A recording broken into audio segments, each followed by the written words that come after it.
We all know city life in Victorian Britain was rough. Families crammed into one or two rooms, terrible buildings, no proper toilets, the works. At least they had a roof over their heads, even if everything else was pretty grim. But what about everyone else? What about the people working out in the countryside? Their story gets forgotten a lot, so let's talk about what life was actually like for them.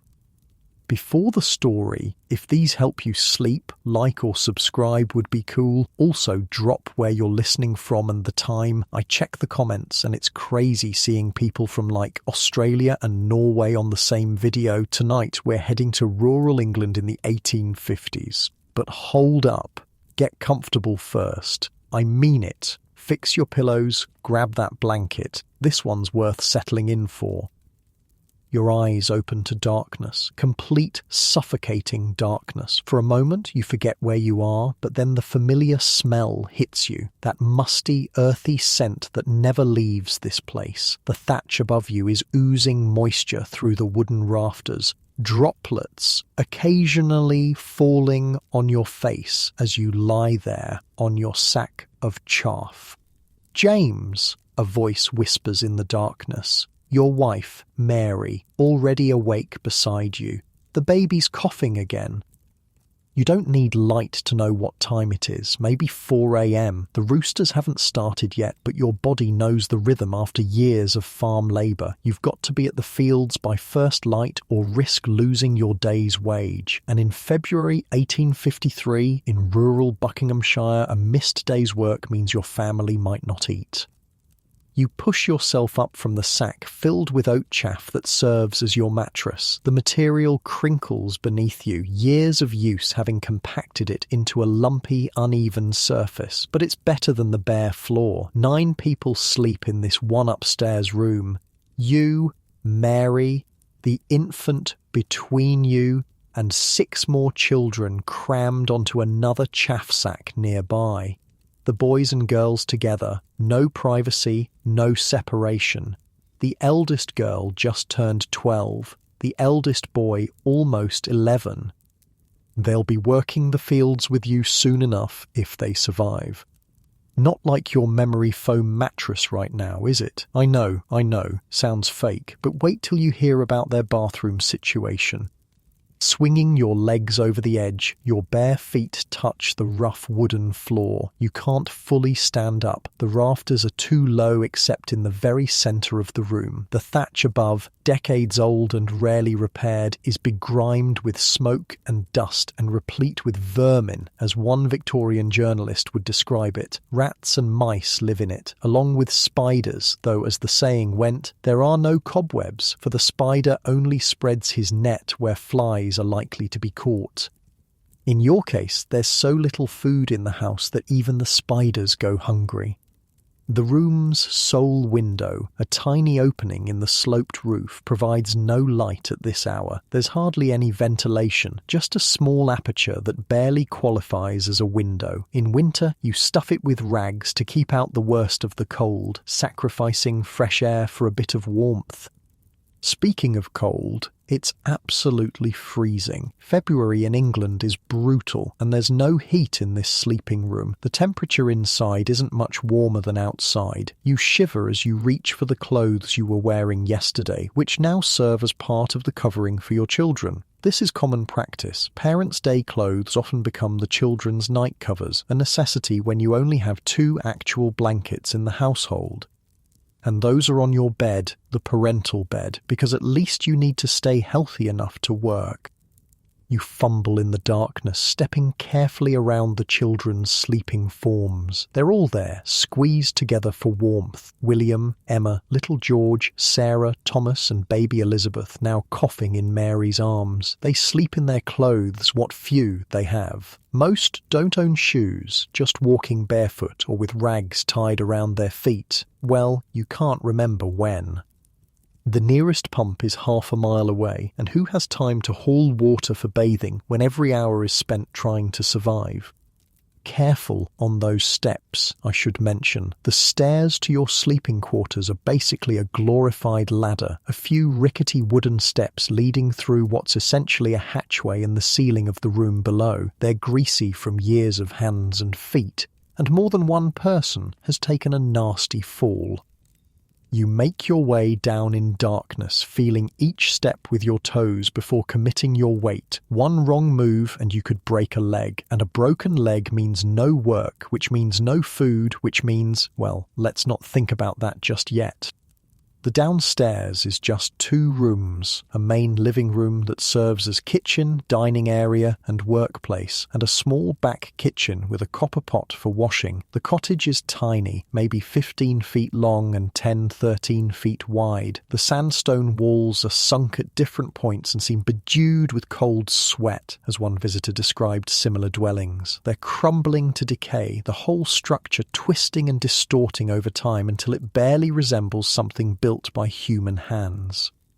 You bend down at the fireplace where a few embers still glow from last night. Precious heat. You carefully add some sticks your children gathered yesterday. Being caught taking wood from the landowner's property could mean a punishment or fine you can't afford. The kindling catches, and a small flame gives the first light to the room, casting shadows on the 3 old chairs, one missing its back, a small rickety table, and a stool or 2 that make up your entire furniture. By firelight you can now see the uneven brick floor, damp from ground moisture that constantly seeps up. The low ceiling and walls are blackened from years of smoke. There's no proper chimney, just an opening above the fireplace that does a mediocre job of directing smoke outward instead of into the room. Still, the cottage fills with a haze on cold days when the fire must burn longer. "Have we any bread left?" Mary asks, coming down the steps with the baby, who continues to cough. You both know the answer. The last loaf was finished yesterday, and the potatoes are running low. It's still weeks before the spring vegetables will be ready. You check the small shelf where food is kept. There's a bit of salt butter, saved for when you need strength for the heaviest work. There's half a jar of dripping, animal fat saved from the rare occasions when meat passes through the house. And there are potatoes, your staple food, the thing that keeps hunger at arm's length most days. "We've got the last of the bacon," Mary says, reaching up to a hook where a small piece hangs. "It's been there for days, saved for today, Sunday, when you need to face the long walk to church and the judging eyes of the landowner's family. The one day you might get meat. The piece is barely enough for the 2 adults, let alone the children, but it's something. The scent of it cooking will soon fill the cottage, and for a brief moment you'll feel almost human." The fire grows, and Mary puts a pot of water on to boil. The children will wake to potatoes and perhaps a bit of bread if you're lucky enough to get some from the baker, who sometimes gives yesterday's loaves at a discount. Outside, the sky is still pitch black, but your day has begun. In a few hours, you'll walk to the fields where you'll spend 12-14 hours breaking your back for a wage that barely keeps your family alive. You have no guarantee of work tomorrow or the next day. Your labour is at the command of anyone who bids for it, and employment is precarious at best. Yet the fire is warm on your face as you crouch before it. Your family is alive, for now. The cottage may be what one observer called a den indeed at any time, but it's the only thing between you and complete destitution, between you and the workhouse, where families are separated and treated worse than criminals. "The baby's fever seems better today," Mary says, touching Elizabeth's forehead. "A small victory, but you'll take it." Through the single downstairs window, stuffed with rags in places where the glass has broken, you can just make out the faintest lightening of the sky. Another day is beginning in rural Victorian England, a day of labour, hunger, and small dignities carved from overwhelming hardship. The baby coughs again, and you exchange a glance with your wife. You both know what illness can mean in a place like this, how quickly it can spread through a family sleeping in such close quarters, with no proper sanitation, limited clean water, and barely enough food to maintain strength. "She'll be all right," you say, though you have no way of knowing. "Spring is coming." You say it like a prayer, though spring brings its own challenges. Different work, different hardships, but hardships nonetheless. But now, in the cold February pre-dawn, with your family huddled in a cottage that's barely standing, spring feels like the only hope worth clinging to. Wait till you hear about what happens when one of these families gets sick. The cholera outbreaks in these villages absolutely decimated entire communities. But that's getting ahead of ourselves. For now, you stoke the fire as the baby coughs again, and you prepare for another day of uncertainty in the forgotten corners of Victorian England. The first hint of dawn breaks through the ragged window, casting a grey light across the main room of your cottage. The fire has grown, and the small pot of water now steams in the growing light. Mary is moving around the space with practiced efficiency, despite the baby on her hip. Elizabeth's coughs punctuate the quiet morning. Your older children begin to stir upstairs, the wooden beams creaking as they move across the floor. You hear them before you see them, whispering, shifting, then carefully navigating the treacherous steps down to the main room. Emma, your 12-year-old, is first down. Her eyes are already alert, scanning the room to assess what needs to be done. No child in this cottage has the luxury of a slow awakening. Work begins the moment consciousness returns. "Mourning, Dar," she says quietly, moving immediately to help her mother. Emma's dress is the same one she's worn all week, frayed at the edges and patched in multiple places. It's too small for her growing frame, the sleeves ending well above her wrists, but there's no money for new clothing. You nod in acknowledgement. Words are often a luxury in the early morning hours when everyone knows their tasks without discussion. William follows, your 10-year-old son. He's small for his age, the result of years of near starvation and hard work. Rural children like him rarely grow to their full potential. Their bodies, constantly fighting against cold and hunger, stay compact, conserving what little energy they can extract from their meagre diets. "Should I check the snares, Dar?" he asks, already reaching for his cap. The boy has been setting rabbit snares since he was 7. It's illegal, of course. Poaching on the landowner's property carries severe penalties, but sometimes the difference between eating and starving is a skinny rabbit caught in the pre-dawn hours. "Careful now," you warn. The gamekeeper has been particularly vigilant lately. 3 weeks ago, a man from the village was caught with a pheasant. He spent a week in jail and lost his position on the farm. The rest of the children emerge one by one. 8-year-old Sarah carrying 4-year-old Thomas, who's still half asleep, and 6-year-old George trailing behind. Only baby Elizabeth remains upstairs, now cradled in Mary's arms as she tends the fire. "Wood's nearly gone," Mary says quietly. It's not an accusation, just a statement of fact. Fuel is always a problem. Coal is too expensive for families like yours. Wood must be gathered, and the landowner restricts what can be taken from his forests. Even fallen branches are considered his property. "We'll gather after church," you reply. Sunday is the one day when work eases slightly, though your family can scarcely afford to take even half a day off. The small cottage is now alive with movement. Emma slices the last potatoes into the pot. William returns empty-handed from checking his snares. No rabbits today. The younger children sit huddled near the fire, warming themselves before the day fully claims them. Mary places the baby in Sarah's capable arms and begins preparing the meagre breakfast. Your stomach growls audibly. Farm labour requires thousands of calories you rarely consume. The constant sensation of hunger is so familiar you barely notice it anymore. It's just the background noise of existence.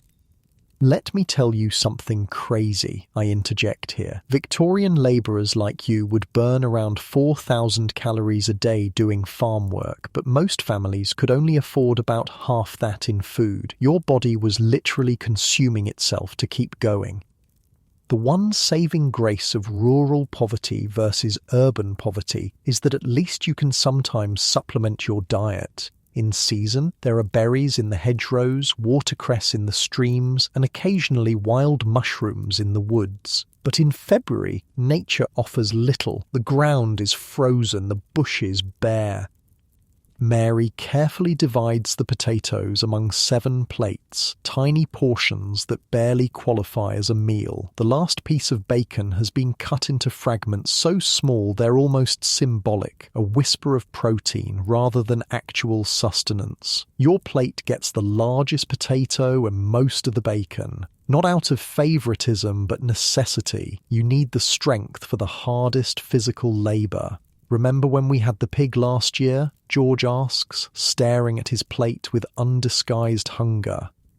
Everyone remembers. For a brief period, you'd managed to keep a pig, raising it on scraps and whatever it could forage. When slaughtered, it had provided meat for weeks, a rare time of relative plenty. But the cottage has no proper space for livestock, and the small yard is barely enough for a modest vegetable patch. "We'll have another when summer comes," you promise, though you have no idea how you'll manage it. The family eats in near silence, savouring each bite, making the food last as long as possible. Even the smallest children understand instinctively that this food must sustain them for hours. After breakfast, Mary hands you a small bundle wrapped in cloth. "Saved from yesterday," she explains. Inside is a crust of bread and a single cold potato, your midday meal for a day of heavy labour. The sky outside is brightening from grey to pale blue. It's time to go. You pull on your boots, cracked leather, worn thin at the soles, but still better than nothing. Your coat is little more than a collection of patches held together by Mary's skilled needlework. "Be home for church," Mary reminds you. Missing Sunday service is not an option. The landowner notices absences, and those who don't appear sufficiently God-fearing might find work opportunities mysteriously drying up. You step outside into the bitter cold of a February morning. The cottage looks even more pitiful from the outside, lopsided with a sagging thatched roof and walls that curve where they should be straight. It sits alongside several similar dwellings, a small cluster of poverty at the edge of the larger estate. The walk to the farm takes 20 minutes across frozen fields. Your breath forms clouds in the air as you trudge along familiar paths. Other labourers emerge from similar cottages, all heading the same direction. There's Jones with his perpetual limp from a threshing accident years ago. There's old Taylor, who must be 60 but still works daily because there's no other option for survival. Or mourning, they mumble as paths converge. Extended conversation is a luxury saved for evenings or Sundays. The farm comes into view, a substantial building of solid construction with barns and outbuildings arranged around a central yard. The contrast between these structures and your own dwelling is stark. The farm buildings were built to last, to protect valuable livestock and equipment. Your cottage was thrown together with minimal materials and effort. Oakley Taylor Jones. The foreman's shout cuts through the morning air. Ditch clearing today. Westfield needs drainage before spring planting. Your heart sinks. Ditch digging is among the hardest labour, standing ankle deep in freezing water and mud, swinging a pick and shovel hour after hour.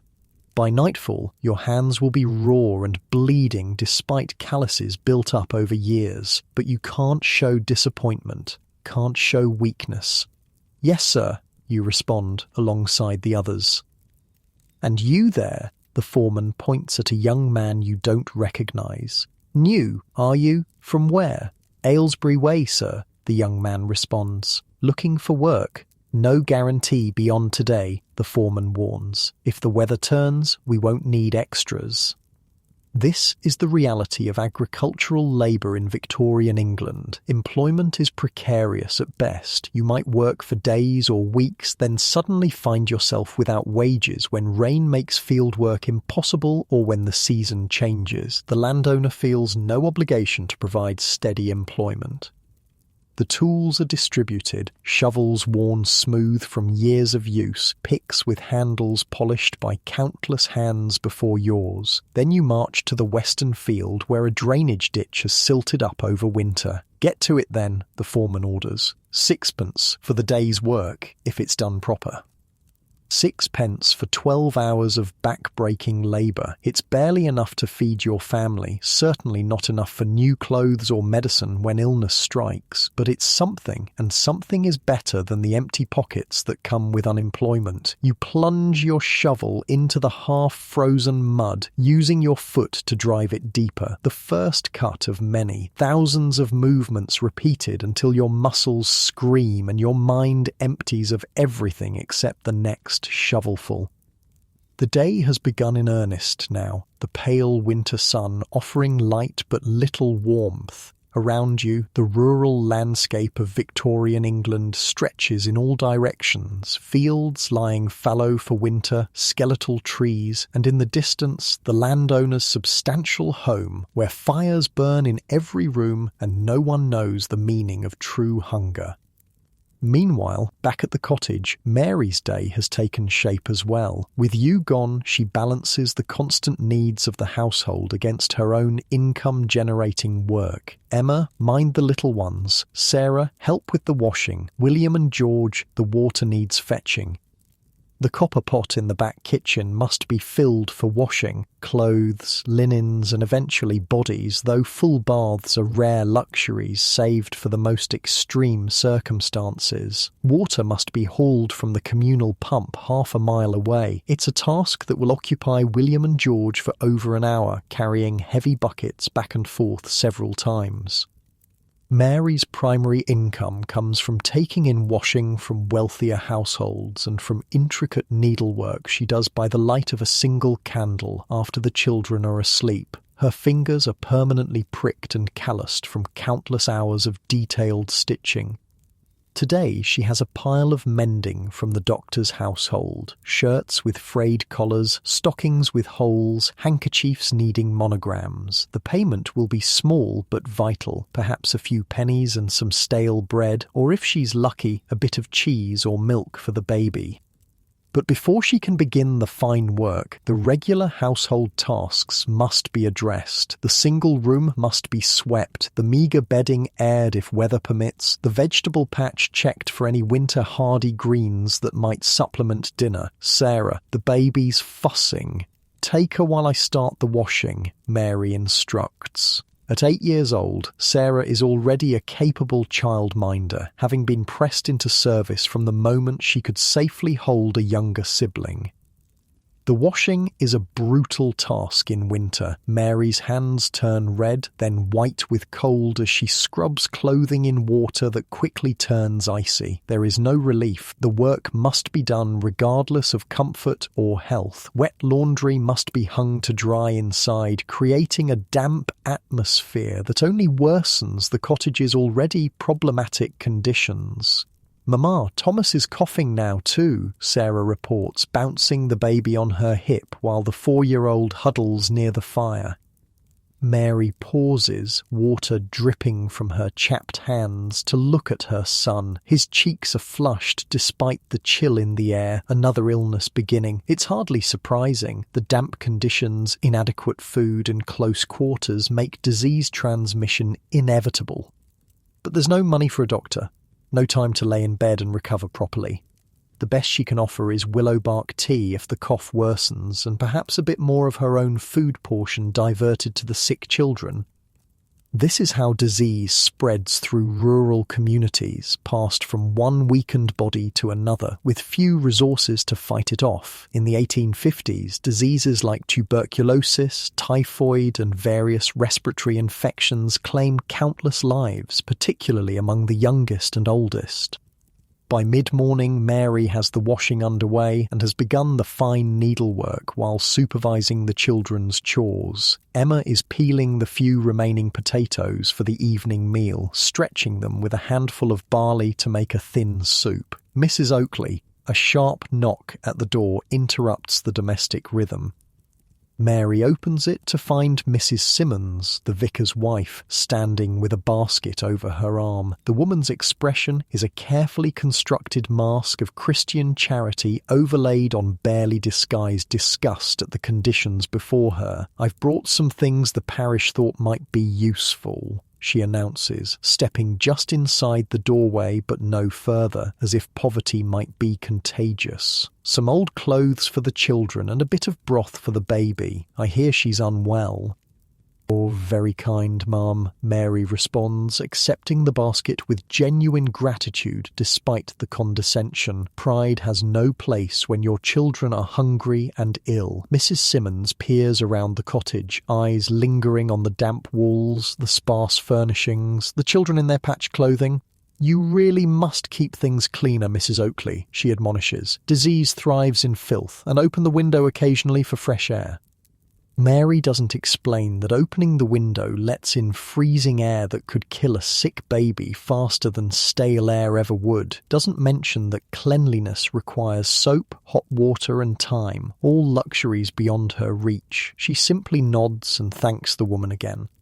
"We expect to see you all at service tomorrow," Mrs. Simmons adds before departing. "The Reverend has prepared a special sermon on the virtues of industry and thrift." After she leaves, Mary examines the basket's contents: a jar of weak broth, likely left over from the vicarage kitchen, some clothes outgrown by parish children, worn but serviceable, and at the bottom, surprisingly, an orange, a rare treasure that will be divided into tiny segments and savoured by each family member. "Look, children," she says, holding up the orange. Their eyes widen at the sight. None of them can remember the last time they tasted such a luxury. "After church tomorrow," she promises, setting it carefully aside. The morning passes in a blur of domestic labour. By noon the washing is hanging to dry, the needlework has progressed, and Mary has managed to make a thin gruel for the younger children's lunch. Mostly water, with a bit of barley and a scraping of dripping for flavour. Out in the field, you continue the punishing work of ditch clearing. Your back burns with the strain of constant bending and lifting. The cold mud has seeped through your boots hours ago, leaving your feet numb and painful. Your lunch, the crust and potato, was consumed in a brief 5-minute break.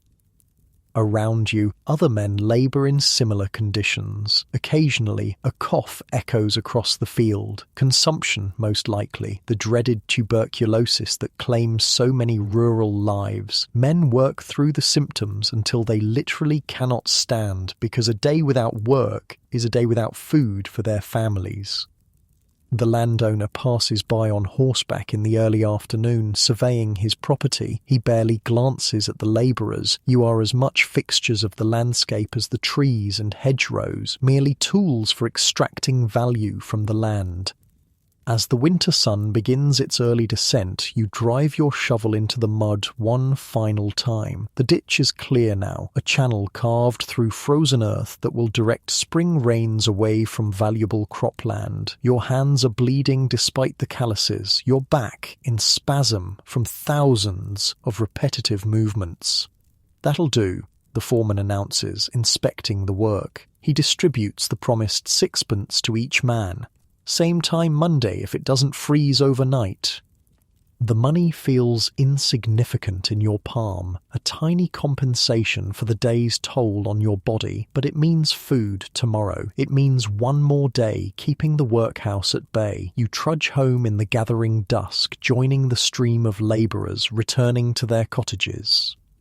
The brief winter day is already surrendering to night, and you've been working since before dawn.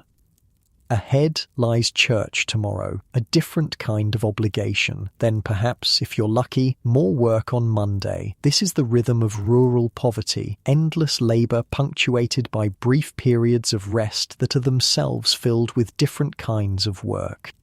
As your cottage comes into view, smoke rising from its crooked chimney, you feel the conflicting emotions familiar to every labourer. Relief at returning to the only shelter you have, mixed with the knowledge that this shelter itself is barely adequate against the elements, against disease, against the grinding poverty that defines your existence. Inside, Mary will have stretched the few available ingredients into something resembling a meal. The children will be waiting, hungry and tired from their own day's labour. Baby Elizabeth will still be coughing, perhaps joined now by Thomas. This is rural Victorian England in the 1850s, not the romanticised version from postcards and paintings, but the harsh reality faced by the agricultural working class, a reality of constant labour, persistent hunger, inadequate housing, and the ever-present fear that illness, injury, or unemployment could tip the delicate balance from bare survival into complete destitution. And yet, as you push open the door to your cottage, there is also this, the orange sitting on the shelf, waiting to be shared, a small bright spot of sweetness in an otherwise bitter existence. Sometimes, in the harshest circumstances, these tiny moments of respite become magnified in importance, sustaining the spirit when the body is failing. The door creaks open and your family looks up from their tasks. For a moment, framed in the doorway with the last light of day behind you, you are simply a father returning home. And despite everything, the hunger, the cold, the constant struggle, there is genuine welcome in their eyes. Sunday dawns cold but clear, a rare winter blessing. The cottage stirs earlier than usual. Church is non-negotiable, and preparation takes time when appearances must be maintained despite crushing poverty. Emma helps Sarah with her hair, Mary instructs, while attempting to make Thomas's persistent cough less noticeable with a spoonful of honey water, the last of the honey gifted at Christmas by the miller whose shirts Mary mends. You've been up since before dawn, polishing the family's single pair of decent shoes that will be worn in relay, first by you to church, then passed to Mary for the afternoon service while you stay with the younger children, then worn by Emma and William for evening prayers. The rest will go barefoot or with rags tied around their feet, kept hidden beneath long skirts or trousers. "Will they check our hands again, Dar?" George asks nervously as Mary scrubs his face with icy water. Last Sunday, the vicar's wife had inspected the children's hands and fingernails before allowing them into Sunday school, sending 3 village children home for being insufficiently attentive to cleanliness. "Just keep them in your pockets till you're inside," you advise. The boy's hands are perpetually ingrained with dirt from his chores, hauling water, gathering wood, helping in the small vegetable plot. No amount of scrubbing with the family's sliver of harsh lye soap will remove it entirely. Church attendance is more than religious obligation, it's economic survival. The local landowner, Squire Radley, takes careful note of which tenant families attend services. Those who miss without dire cause often find their lease terms suddenly altered or their work opportunities diminished. God and landlord are equally powerful forces in your world and often seem to work in tandem. The squire himself barely acknowledges the existence of labourers like you, except as entries in his account books or problems to be managed. His agent, Mr. Benson, handles the day-to-day interactions, delivering notices of rent increases or eviction with the same bland expression he might use to comment on the weather. By 8 o'clock, the family is as presentable as circumstances allow. The children's clothes have been mended countless times, but they're clean and their hair is combed. Mary has pinned her single good collar to her dress, detachable so it can be washed separately and preserved. You wear your only white shirt, frayed at cuffs and collar, but still dignified with careful pressing. The walk to the village church takes 20 minutes along muddy lanes. Other families emerge from similar cottages, all making the same journey, all dressed in their precarious best. Greetings are exchanged in hushed tones, a shared understanding of the effort required for this weekly display. "Oakley's girl looks peaky," you overhear Mrs. Wright whispering to her husband. "Consumption, I'd wager. That cottage of theirs is nothing but damp and mould." You pretend not to hear, but the comment strikes like a physical blow. Elizabeth's cough has worsened overnight, and Thomas now matches her wheeze for wheeze. The spectre of serious illness is never far from families like yours, where recovery resources are nearly non-existent. St. Michael's Church stands at the village centre, solid stone and certainty against the precarious existence of its parishioners. Built in the 13th century, its permanence mocks the flimsy, temporary nature of labourers' dwellings. Inside, the cold somehow seems even more penetrating than outside, the stone walls radiating winter chill. Seating follows strict social hierarchy. The squire's family occupies the front pew, complete with cushions and foot warmers. Local shopkeepers, the miller, and other moderately prosperous villagers fill the middle rows. Farm labourers and the poorest cottagers stand at the back or sit on backless benches along the sides. The vicar's sermon today, as Mrs. Simmons promised, focuses on industry and thrift. His gaze repeatedly drifts to the labourers section as he expounds on the virtues of hard work and the sins of idleness and discontent. The irony that no one in the parish works harder than those he's implicitly criticising seems lost on him entirely. Let us be grateful for our station, he intones, and not covet that which Providence has seen fit to bestow upon others. Beside you, Mary shifts slightly, the only external sign of her inner thoughts. You've been married long enough to read this small movement, a combination of pain from standing through the service while already exhausted and barely contained frustration at the sermon's disconnection from reality. The children fidget but remain silent. Even the youngest have learned that church behaviour must be impeccable. Thomas stifles his coughs into his sleeve, face reddening with the effort. After the service comes the moment most dreaded by the poorer parishioners, the gauntlet of social interaction in the churchyard. The squire and his family emerge first, nodding vaguely toward the assembled villagers while speaking only to those of similar standing. Mr. Benson, the agent, is more directly engaged. He moves through the crowd, his conversation seeming friendly but often containing veiled warnings or reminders. "Ah, Oakley," he says, approaching your family. "Roof still holding up in that cottage? Noticed it looking rather precarious when I passed yesterday." "Manages well enough, sir," you respond carefully. "Good, good. Wouldn't want to spend money on repairs if it's serviceable." His smile doesn't reach his eyes. "Though I should remind you that next quarter's rent will include the 2-shilling increase we discussed." He moves on before you can respond, leaving Mary's hand gripping your arm tightly. 2 shillings is an impossible increase when every penny is already accounted for in the brutal mathematics of survival. "The Collins family's being turned out," whispers Mrs. Parker as you help Mary negotiate the icy churchyard path. "Behind on rent 3 months. They'll go to the workhouse tomorrow." The workhouse, ultimate fear of every labouring family, the place where destitution leads, where families are separated upon entry, where even children work 14-hour days breaking stones or picking oakum, where many enter but few leave, except in pine boxes to unnamed graves. "We'll need to find more work," Mary murmurs as you walk home, the children running ahead. "I could take in more washing." You nod, though you both know there's little extra work to be found in winter, and Mary's days are already full from dawn to well past dusk. The rent increase hangs over your family like a storm cloud on the horizon. Back at the cottage, the brief respite of Sunday afternoon begins. This is the only time in the week when labour pauses, when families can simply exist together. Even this is a luxury compared to urban workers, who often have no guaranteed day of rest at all. Mary divides the orange from Mrs. Simmons' basket into precise segments, one for each family member. The children watch with solemn anticipation. Such treats are rare enough to be memorable events. "Smallest piece for the baby," Mary says, setting aside a tiny section for Elizabeth. "She can suck the juice."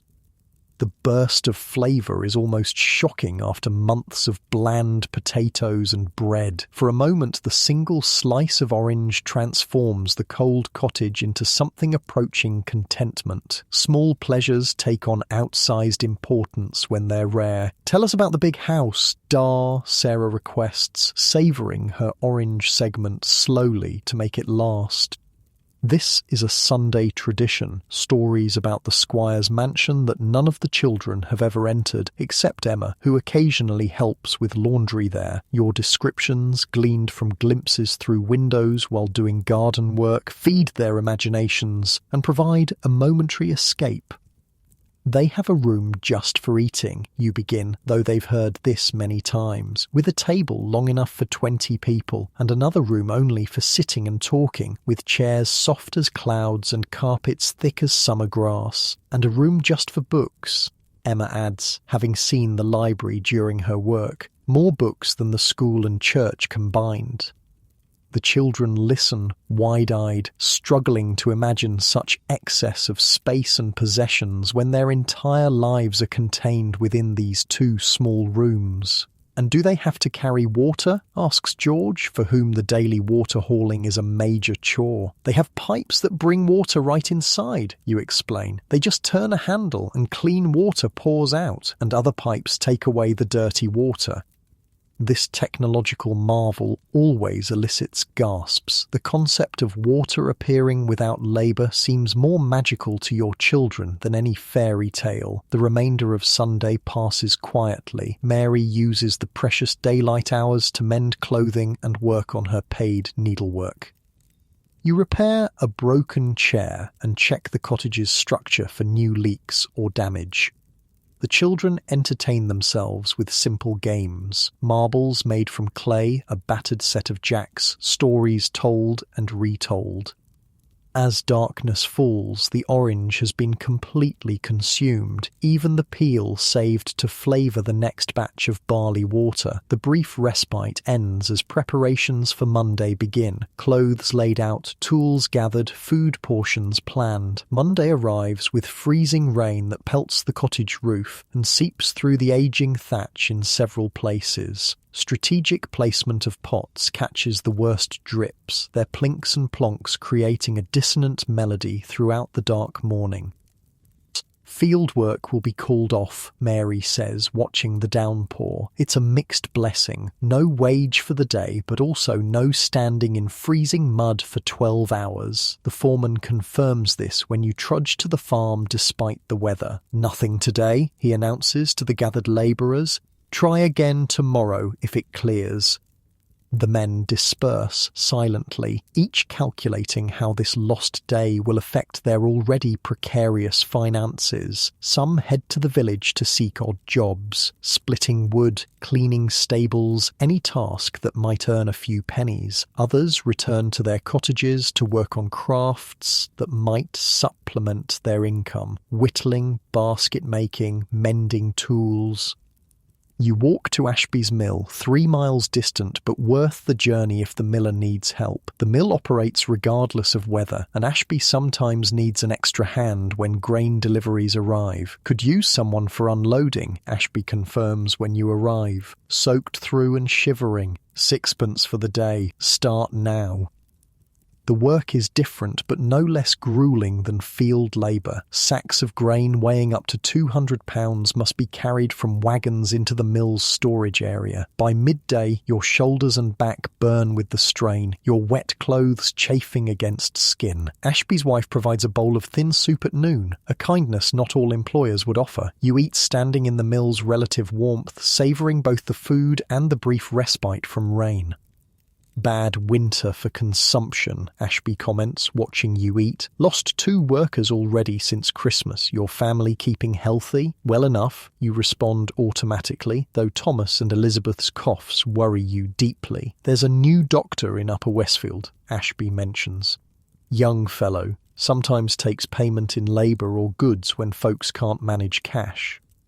You nod non-committally, though the information is carefully filed away. Upper Westfield is 6 miles distant, a long journey on foot, but not impossible if a child's condition worsened. The afternoon passes in the rhythm of physical labour: lift, carry, stack, repeat. The rain continues unabated, drumming on the mill roof. You worry about Mary and the children in the leaking cottage, about the garden plot washing away, about tomorrow's work prospects if the weather doesn't improve. By day's end, your muscles tremble with exhaustion, but the sixpence in your pocket provides some consolation. It won't replace a full day's field work, but it will buy a loaf of bread and perhaps a bit of cheese, enough to keep hunger at bay for another day. The walk home in darkness and continuing rain is treacherous. Twice you nearly fall on the muddy path, and your boots are so soaked they squelch with every step. Still, you're luckier than many. At least you found work for the day. The cottage window glows faintly as you approach. Mary has lit a precious candle, something reserved for urgent need. Your pace quickens despite your fatigue. Inside, the scene confirms your fears. Thomas lies on a pallet near the fire, his breathing laboured and face flushed with fever. Mary kneels beside him, her expression tight with worry as she places a damp cloth on his forehead. "Started worsening after midday," she explains quietly. "Elizabeth's cough is worse too, but no fever yet." You place the sixpence in her hand, a silent communication of success in finding work, but also acknowledgement that it's not enough to solve this new crisis. A doctor's visit costs £1 at minimum, and medicine would be extra. Mrs. Parker brought willow bark, Mary continues, nodding toward a small bundle of pale strips on the table, for tea to bring down the fever. The community's informal support network is often the only thing standing between families like yours and complete disaster. Knowledge passes from mother to daughter, which plants reduce fever, which poultices draw infection, which teas ease coughing. Neighbours share what little they have, knowing they may need similar help next week or next month. Emma has taken charge of the younger children, keeping them occupied in the cottage's far corner. At 12, she already shoulders adult responsibilities, her childhood compressed by necessity. William sits mending a basket by candlelight, a skill learned from his grandfather, and one that occasionally earns a few pennies when the finished baskets can be sold.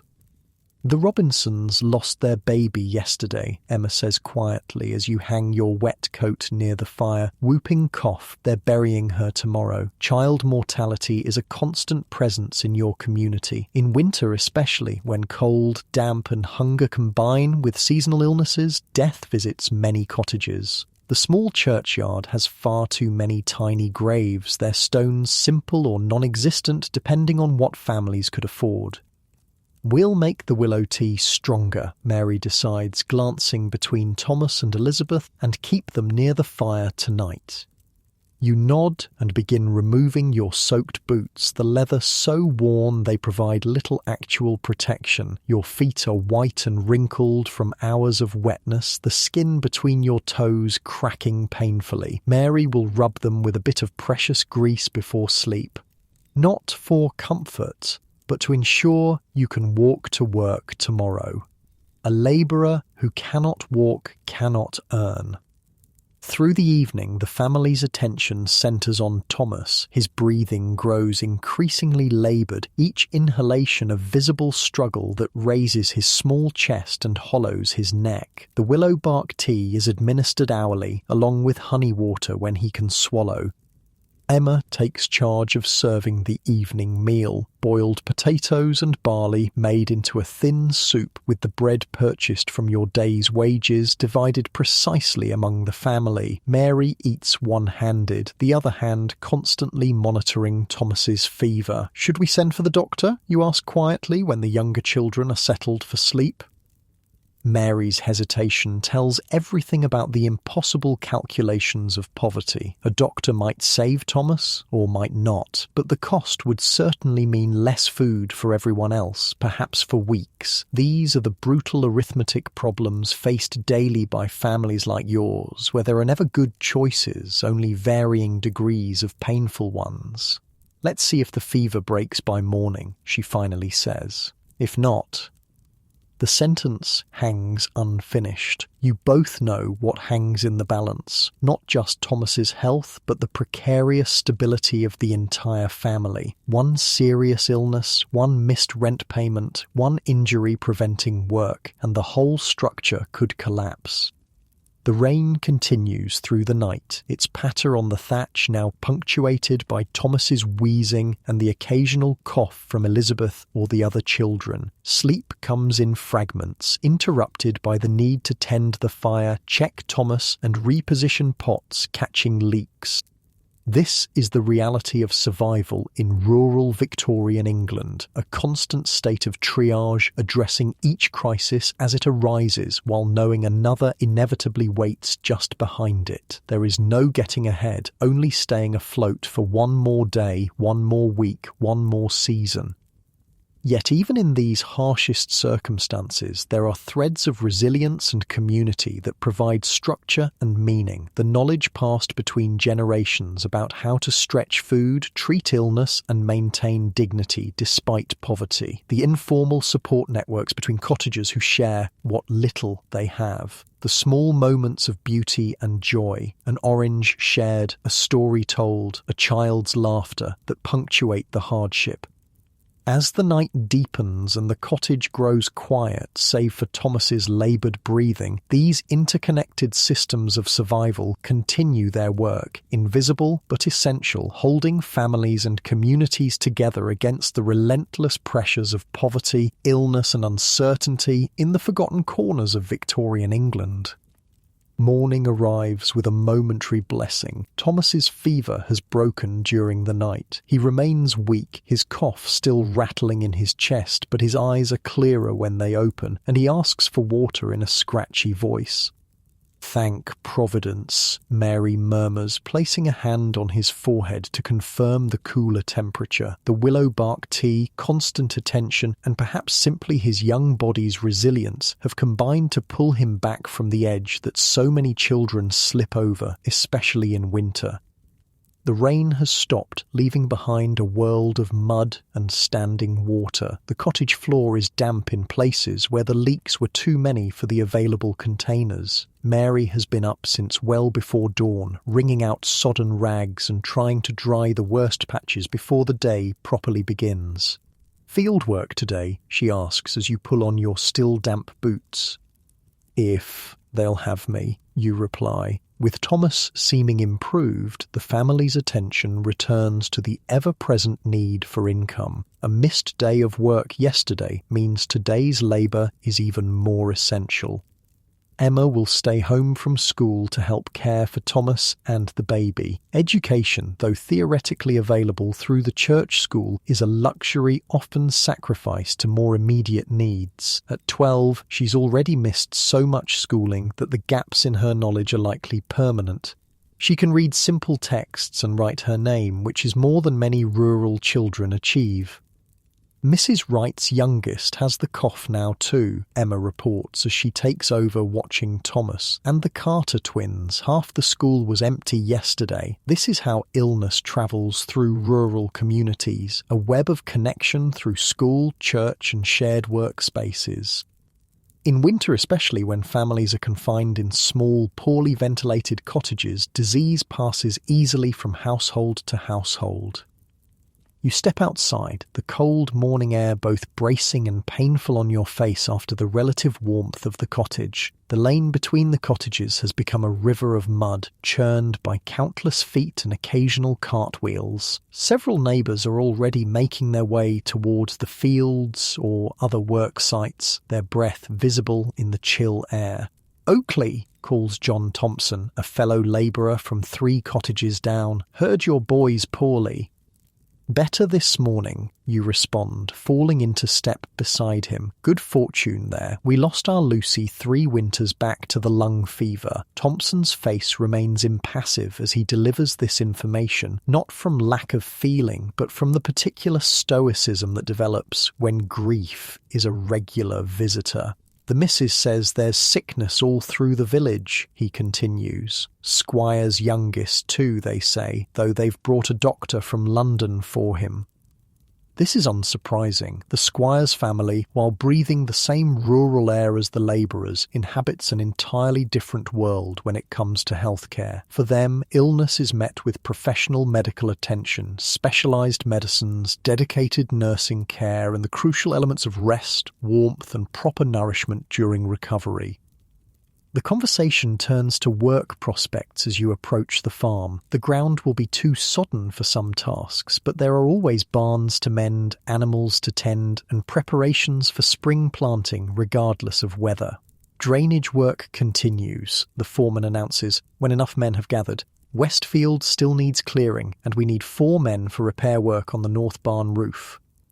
You're assigned to the barn work, which means climbing up to replace damaged tiles and shore up the supporting timbers. It's dangerous work, especially on a day when everything is slick with yesterday's rain, but it pays a penny more than the drainage work because of the risk involved.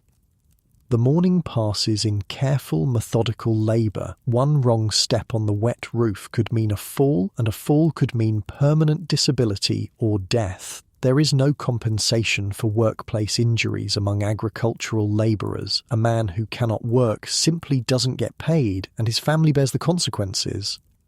By midday, you've managed to replace several broken tiles and reinforce a weakened section of roof. Your hands are scraped and bleeding from the rough materials, your back aching from maintaining awkward positions on the sloped surface, but the extra penny makes it worthwhile.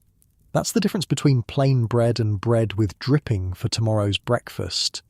During the brief midday break, huddled against the barn wall for protection from the wind, conversation turns to illness again. Village is rife with it, confirms Henry Blake, an older labourer with a permanent stoop from decades of field work. My grandson's down with something fierce, burning up 1 minute, shaking with cold the next. Typhoid, maybe, suggests another man. That's what took the Wilsons' girl last month. Or the typhus, says Blake. Hard to tell the difference, ain't it? Both bad business. The casual discussion of potentially fatal diseases reflects their commonplace nature in rural communities. With no understanding of germ theory, limited access to medical care, and living conditions that actively promote disease transmission, rural labourers faced illness, as they faced all hardships, with fatalistic acceptance and whatever practical measures lay within their limited means. What's needed is proper drainage, Blake continues, nodding toward the village. That stagnant pond behind the cottages breeds miasmas, something terrible. Smell it on warm days. That's disease, that is. The prevailing theory among both labourers and medical professionals held that disease was transmitted through miasmas, bad air, often identified by foul smells. While the conclusion was incorrect, the observation that poor sanitation contributed to illness contained a grain of truth. The cottages in your row, like most labourer housing, have minimal sanitary provisions. An outdoor privy might be shared between multiple dwellings, often poorly maintained and located too close to water sources. Waste disposal consists of whatever system residents can improvise, usually a dung heap not far from living quarters. As for clean water, the village pump is the only source, requiring long walks carrying heavy buckets. In summer, when the pump sometimes runs low, water must be fetched from streams that may be contaminated by animal waste, human sewage, or industrial runoff. Heard the new doctor at Upper Westfield's got ideas about clean water preventing disease, offers Thompson. Says we should boil it before drinking. This suggestion is met with sceptical looks. Boiling requires fuel, which is precious and expensive. When faced with immediate needs like warmth or cooking, using fuel to boil drinking water seems an extravagance few can afford. Rich man's notions, Blake dismisses. Next, he'll be saying we should wash daily, like gentry. The brief break ends, and you return to the precarious work on the barn roof. The afternoon seems to stretch endlessly, each movement a negotiation between necessary speed and caution on the slippery surface. When work finally concludes at dusk, you collect the promised wages. 7 pence for a day's labour, including the extra penny for roof work. It feels substantial in your palm after yesterday's uncertainty.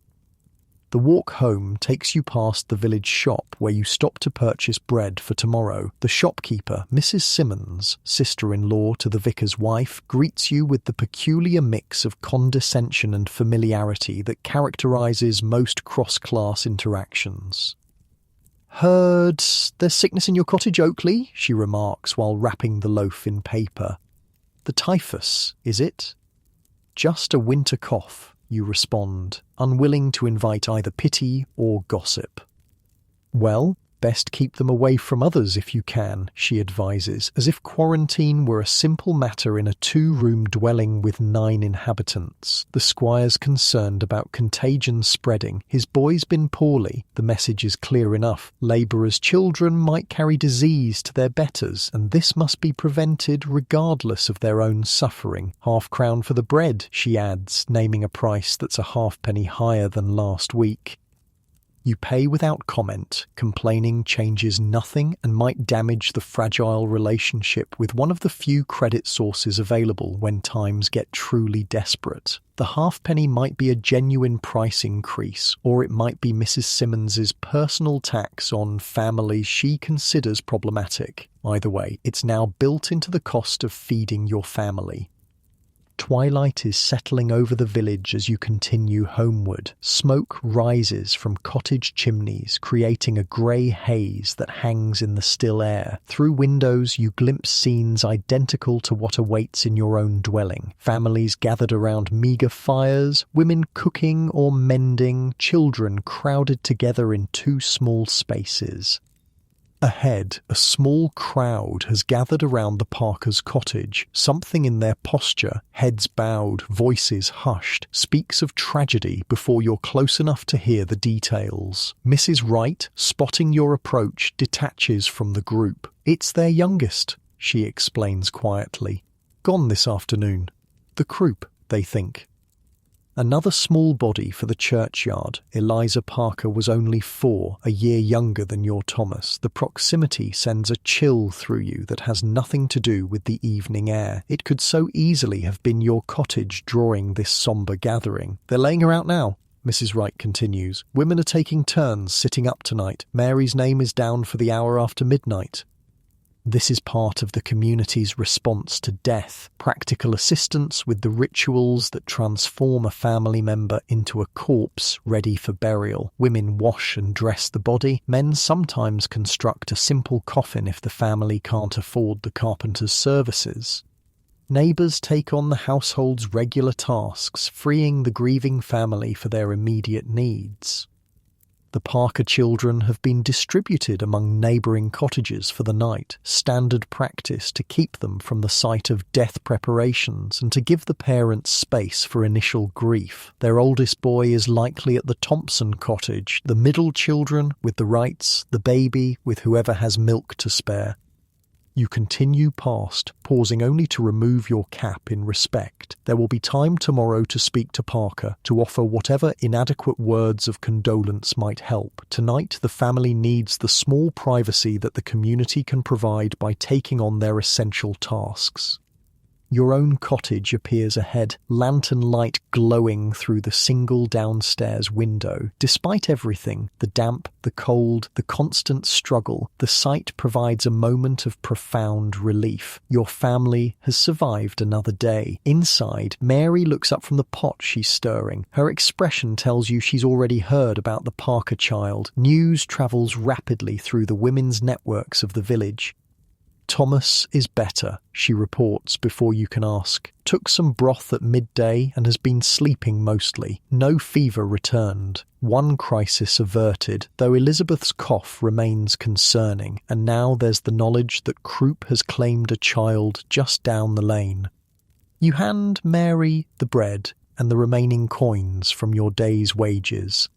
She tucks the money into a small tin kept in a niche in the wall. Savings against rent day, now just 3 weeks away. The evening meal is marginally better than recent days. Potato and barley soup enriched with an onion and the bone from your Sunday bacon, which has simmered all day, extracting every possible bit of flavour and nutrition. The bread is saved for morning. As you eat, Emma reports on the day's events at the cottage, Thomas's fluctuating condition, Elizabeth's persistent cough, the younger children's chores and small adventures. She has managed the household with remarkable competence for her age, a fact both impressive and somewhat heartbreaking. At 12, in wealthier circumstances, she would still be firmly in childhood. Mrs. Bennet came by, she adds, said the doctor will be in the village tomorrow for the squire's boy and might see others if there's need. This is unexpected good fortune. The doctor from Upper Westfield occasionally makes rounds through outlying villages, but his visits are irregular and his time limited. Having him called specifically for the squire's son means he'll already be paid for the journey, making additional consultations more affordable. What's his fee, you ask, though you already suspect it's beyond your means. 6pence for cottages, she said, if it's just advice. More for medicines. You and Mary exchange glances, performing identical silent calculations. 6pence is most of a day's wages, a significant expenditure. But with 2 children coughing and the knowledge of Eliza Parker's fate heavy in the air, it suddenly seems less optional. We'll see how they are in the morning, Mary decides, the caution in her voice reflecting not indifference to her children's health, but the brutal reality of financial constraint. After the meal comes the brief period of relative leisure before sleep claims the exhausted family. William works on his basket weaving by firelight, his fingers deftly creating useful items from materials that cost nothing. Willow withies gathered from the stream bank, reeds from the pond edge. Mary mends a tear in George's only shirt, squinting in the dim light. The younger children play quietly with homemade toys, a doll fashioned from corn husks, a set of small wooden blocks carved in rare free moments. This is the extent of entertainment in the labourer's cottage. No books except perhaps a Bible and a cheap almanac. No musical instruments unless someone happens to have a mouth harp or whistle. Storytelling remains the primary diversion. Tales passed through generations, reshaped in each telling but maintaining their essential function of temporary escape from harsh reality. Tell about London, Dar, requests Sarah, who has never travelled farther than the neighbouring village.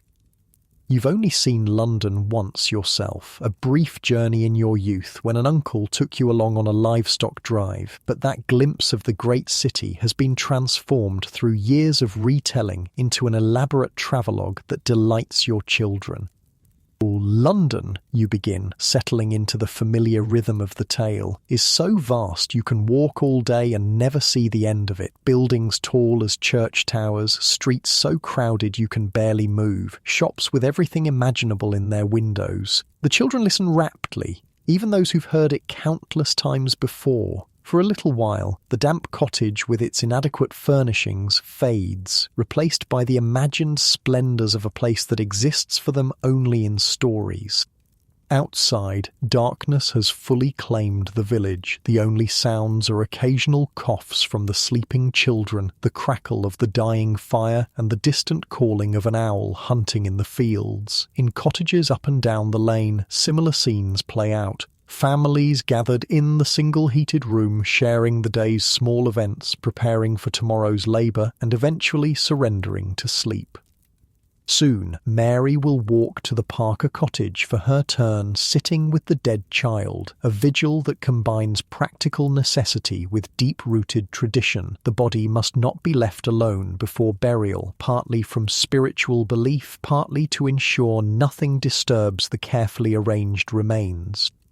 This is rural England in the 1850s, a world where community provides the only safety net against individual disaster, where death visits frequently but never becomes routine, where each day's survival represents a victory against enormous odds, a world largely invisible in the grand Victorian narratives of progress, industry and empire, yet encompassing the lived reality of millions.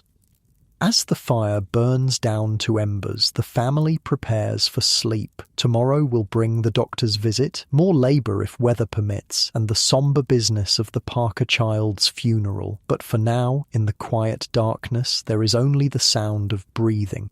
Some ragged with illness, some deep in exhaustion, and the momentary peace of another day survived.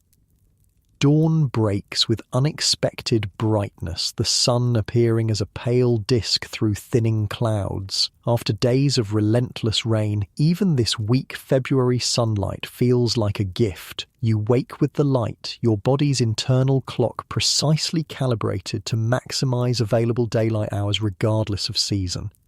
Mary's side of the bed is empty. She returned from her vigil at the Parker cottage well after midnight, but rose before you to tend to the children and prepare for the doctor's potential visit. Her capacity for functioning on minimal sleep is one of the many quiet strengths that keep your family afloat. Upstairs, the children are stirring. Thomas coughed intermittently through the night, but his breathing sounds clearer this morning. Elizabeth, however, seems worse, her tiny chest heaving with each laboured breath. "I've saved the egg," Mary says quietly as you join her downstairs. One of your hens occasionally produces an egg even in winter, a small miracle of protein that becomes a critical resource when illness strikes. For Elizabeth and Thomas to share.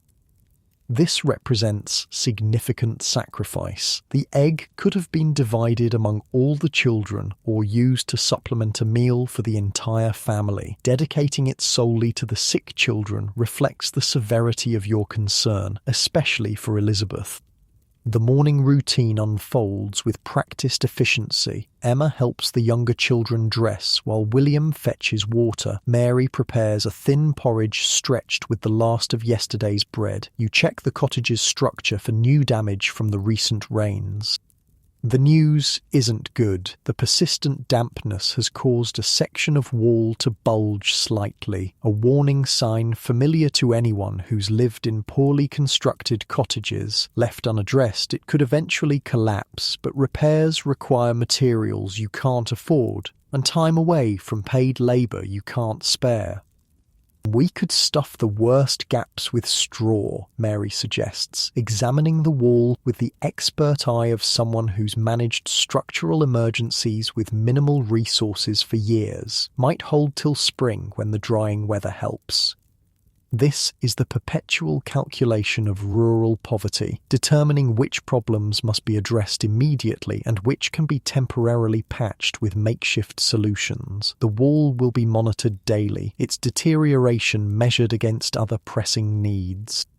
Outside, the village is coming to life. Smoke rises from cottage chimneys and labourers make their way toward fields and workplaces. The ground remains sodden from days of rain, but the appearance of sun means field work will definitely proceed today. Before you can leave, however, there's the doctor to consider. If he's truly coming to see the squire's son, this rare opportunity for professional medical attention shouldn't be missed, especially with Elizabeth's worsening condition.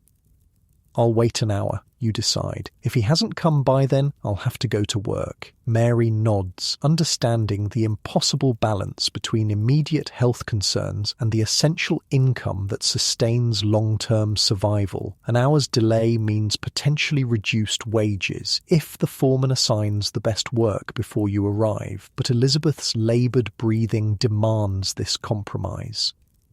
The doctor arrives just as you're preparing to leave, his gig splashing through muddy puddles as he approaches the cluster of cottages. He stops first at the Parker cottage, a courtesy call to provide official certification of death before continuing to the squire's house.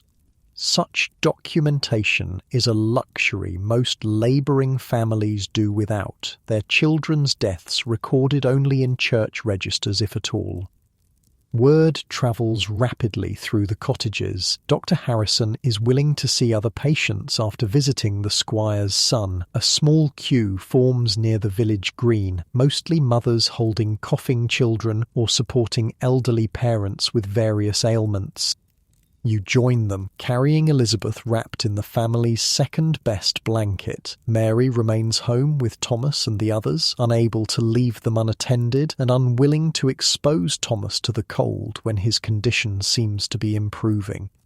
The wait stretches to nearly 2 hours before the doctor emerges from the squire's house. He looks tired already, though it's barely mid-morning, a man in his 30s with a serious expression and the slightly hurried manner of someone with perpetually insufficient time for the tasks before him.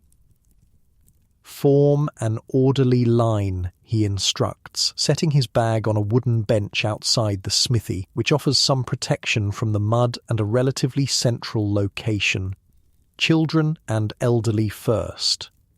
You find yourself fourth in line, behind Mrs. Wright with her coughing twins, old Mr. Bennet with his rheumatism, and the miller's wife carrying their limp 3-year-old. The atmosphere is tense with collective anxiety. Doctors' visits are so rare that only the most serious concerns warrant the expense and time. When your turn comes, Dr. Harrison examines Elizabeth with practiced efficiency, listening to her chest with a stethoscope and feeling the glands in her neck. Bronchitis, most likely, he determines after less than 2 minutes of examination, not uncommon with these living conditions. The implied criticism of cottage housing hangs in the air between you, a judgment from someone who has likely never experienced such constraints himself, yet not entirely wrong in its medical assessment. Keep her warm, give her plenty of fluids, weak tea with honey if you have it. Steam helps. Hold her near boiling water so she breathes the vapour. He pauses, considering. I can provide a tonic that might ease the congestion. 3p.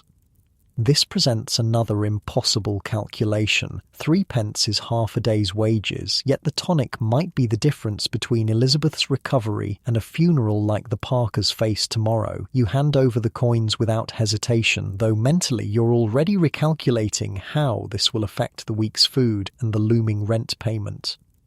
The small brown bottle contains a liquid that smells strongly of camphor and something bitter. The doctor provides terse instructions: 3 drops in water 4 times daily. The supply should last a week if used properly. The boy's improving, he asks, remembering Mary's mention of Thomas when she spoke to him earlier. Seems to be, sir. Fever broke yesterday. He nods briskly. Keep him inside another few days. This weather... He gestures toward the deceptive sunshine, which has already begun yielding to new clouds building on the horizon. February's the killing month, always has been.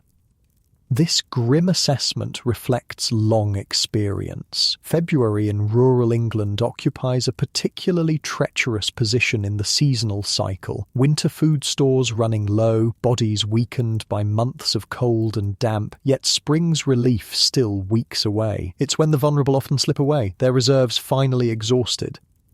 With Elizabeth and the precious tonic secured, you hurry toward the farm, already anticipating the foreman's displeasure at your late arrival. The delay means you'll likely be assigned the least desirable work available, probably the drainage ditch that needs clearing again after recent rains, or manure spreading in preparation for spring planting. Sure enough, the foreman's greeting is curt. Drainage ditch, south field, same rate as yesterday. You accept without complaint. Any work is better than none. Elizabeth's medicine has already consumed half a day's wages. You cannot afford to lose the other half to principle or pride. The Southfield drainage work is particularly miserable, ankle deep in freezing mud and stagnant water, clearing debris from ditches designed to keep the valuable cropland from becoming waterlogged. By midday, your hands are numb despite constant motion, and your feet have lost all feeling. Weather's turning again, observes Thompson, working alongside you in the ditch. He nods toward the western horizon, where dark clouds are building with ominous speed. Snow, I'd wager, by nightfall? Snow presents its own complex equation of benefits and hardships for labouring families. It might temporarily halt field work, leading to lost wages, but it also preserves food without ice houses or expensive storage methods, provides water when melted, and occasionally creates alternative employment through snow clearing or other weather-related tasks. Doctor saw your little one? Thompson asks, driving his shovel into a particularly stubborn clump of debris. Aye. Bronchitis, he says.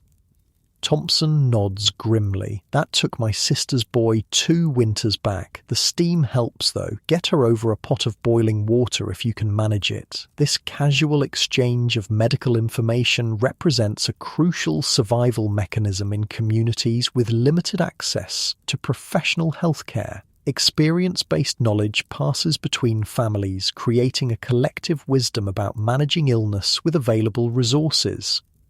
As predicted, the weather shifts dramatically by mid-afternoon. The temperature drops precipitously and the first snowflakes begin swirling across the fields, large wet flakes that melt upon landing but signal the approaching storm. The foreman, watching the horizon, finally calls a halt to the day's labour. No sense continuing. Ground will be frozen by morning anyway. Half day's wage for those who came at proper time, less for latecomers. This reduced payment is expected but still painful. With Elizabeth's medicine already purchased, the day's income will barely cover tomorrow's food, with nothing left for the accumulating rent obligation or other necessities. The walk home through beginning snow is a study in contrasts. The white flakes transforming the landscape create a momentary beauty that belies the harsh realities beneath. Children from the village have emerged to catch snowflakes on their tongues, their delight temporarily overshadowing the knowledge that sustained cold brings its own dangers to inadequately heated cottages.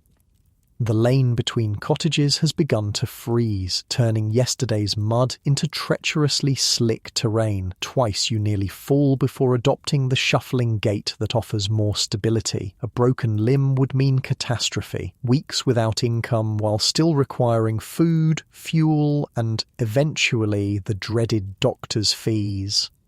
Your cottage comes into view just as the snow begins falling in earnest. Smoke from the chimney promises warmth within, though you know the reality will be more modest than the ideal such imagery suggests. A small fire carefully maintained with limited fuel, its heat concentrated in one corner of the main room.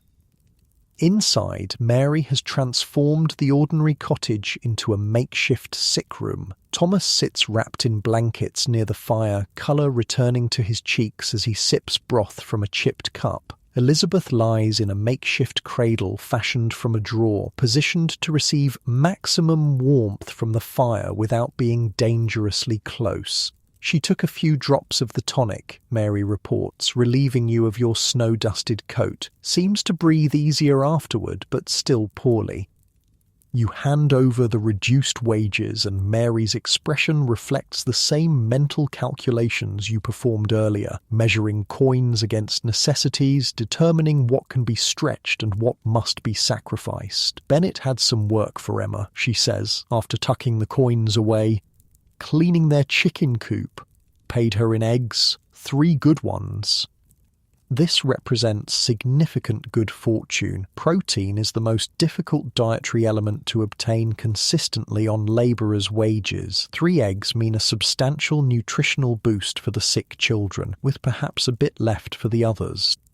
The afternoon transitions into a quiet domestic rhythm dictated by necessity and available resources. William returns from school. He attends more regularly than Emma because, as the eldest son, his education is prioritised for future employment prospects. He brings news that school will be closed tomorrow if snow continues, as the teacher lives in the next village and cannot travel through deep drifts.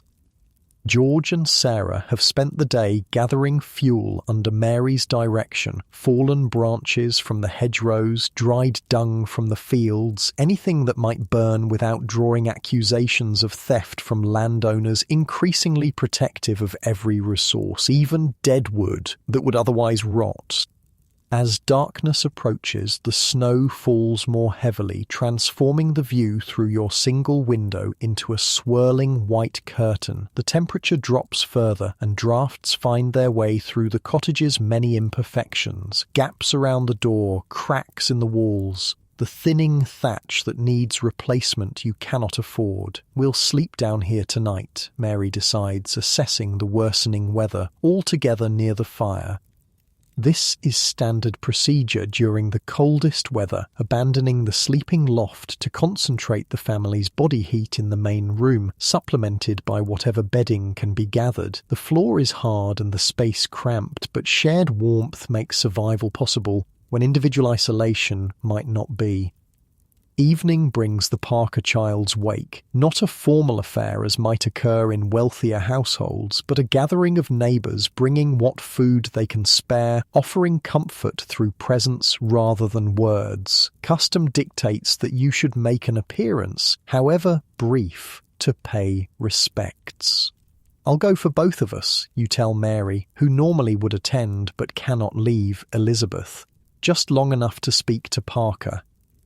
The snow has accumulated to several inches, transforming familiar paths into treacherous, unmarked terrain. Lanterns glow from cottage windows, creating islands of warm light in the white darkness. The Parker cottage is easily identifiable by the number of people coming and going, their footprints creating a well-trodden path through the snow. Inside, the scene is one of dignified poverty managing grief with limited resources. The child's body lies on the table, dressed in her best clothes, likely the only decent garment she possessed. Neighbours have contributed flowers from indoor plants and greenery from hedgerows to surround her, creating a semblance of the more elaborate funerary displays seen in wealthier homes. Parker himself stands near the fireplace, accepting condolences with the particular stoicism of a man who cannot afford the luxury of collapsing under grief. His wife sits nearby, surrounded by women who maintain a constant low murmur of conversation, not to minimize the loss, but to demonstrate that life continues, that community remains, that isolation is not added to their burden. "I'm sorry, James," you offer when your turn comes, the inadequacy of words painfully apparent. He nods, gripping your hand briefly. "Doctor says it was the croup. Nothing to be done once it takes hold like that." He pauses, then adds, "Heard your little one's poorly too." She is, but the tonic seems to help. An unspoken current passes between you, the awareness that circumstances, timing, or simple fortune meant your child received medicine while his did not. There is no blame in this recognition, only the shared understanding of lives balanced on knife edges of chance and constraint. You don't stay long. Your own family needs you, and extended socializing is a luxury reserved for less pressing times. The walk home through deepening snow seems to take twice as long as the journey out, each step requiring careful placement to avoid falls. The cottage is quiet. When you return, the children already asleep in their improvised beds on the floor. Mary sits near Elizabeth, administering another dose of the precious medicine with meticulous care to ensure not a drop is wasted. "No change," she reports softly, "but no worse at least." You settle beside her, both watching the baby's laboured breathing in the firelight. Outside, snow continues falling, insulating the cottage in ways that are both helpful and concerning, trapping heat more effectively but potentially blocking the chimney or collapsing the weakened sections of thatch if accumulation becomes too heavy. "Need to check the roof at first light," you murmur, already planning tomorrow's tasks. "Clear snow before it gets too deep." Mary nods, her mind likely running parallel calculations about food, medicine, and managing the children through what might become a snow day. These constant, complex assessments form the invisible infrastructure of survival in conditions where the margin between subsistence and disaster remains paper-thin. Outside, the snow transforms the village into a temporary wonderland covering mud and decay with pristine whiteness. Inside, by firelight, a family draws closer together, physically and otherwise, creating warmth in defiance of circumstances that constantly threaten to extinguish it. This is February in rural Victorian England, the killing month, as the doctor named it. Yet people endure, adapting to conditions that seem impossibly harsh by modern standards. They navigate weather, illness, and scarcity with knowledge accumulated through generations of similar struggles. creating systems of survival invisible to casual observers but essential to continued existence on the margins of a society experiencing unprecedented prosperity and change elsewhere. As the fire burns low and the cottage grows quieter, the snow outside provides a rare gift, acoustic insulation that blocks the usual night sounds of the village, creating a bubble of unusual peace around the sleeping family. Tomorrow will bring new challenges, snow to clear, a funeral to attend, work to find if weather permits. But tonight, in this moment, there is only the gentle rhythm of breathing, some laboured, some deep in exhaustion's embrace, all precious in their continuation against considerable odds. Morning arrives beneath a blanket of snow several inches deep, transforming the village landscape into something almost picturesque if one could ignore the practical implications. The white covering temporarily masks the mud, the disrepair, the grinding poverty, visible in every aspect of the cottages. For a brief moment, even the most decrepit dwellings look like the Christmas card images of rural charm that wealthy Londoners might exchange. The illusion shatters quickly with the day's first demands. The snow must be cleared from paths, the weakened cottage roof must be lightened before its weight causes collapse, water must be fetched despite treacherous footing, and work must be found if the family is to eat today. "School's closed," William announces after venturing to the lane, where news travels between children faster than between adults. Teacher can't get through from Upper Westfield. This creates both opportunity and challenge. More hands available for chores, but also more mouths present all day requiring food and warmth. Mary makes immediate adjustments to the day's organisation. "William, help your father clear the snow. Emma, mind Elizabeth while I take Thomas with me to see about washing work. Sarah and George, stay by the fire and sort these beans Mrs. Thompson sent over." The beans, perhaps a quart of dried legumes likely saved from Thompson's garden plot, represent neighbourly support following your visit to their deceased child's wake. Not charity exactly, which might damage pride, but the quiet circulation of resources that helps each family survive. Today, the Thompsons share beans. Next month, when their youngest might need watching while Mrs. Thompson delivers laundry, your family will reciprocate.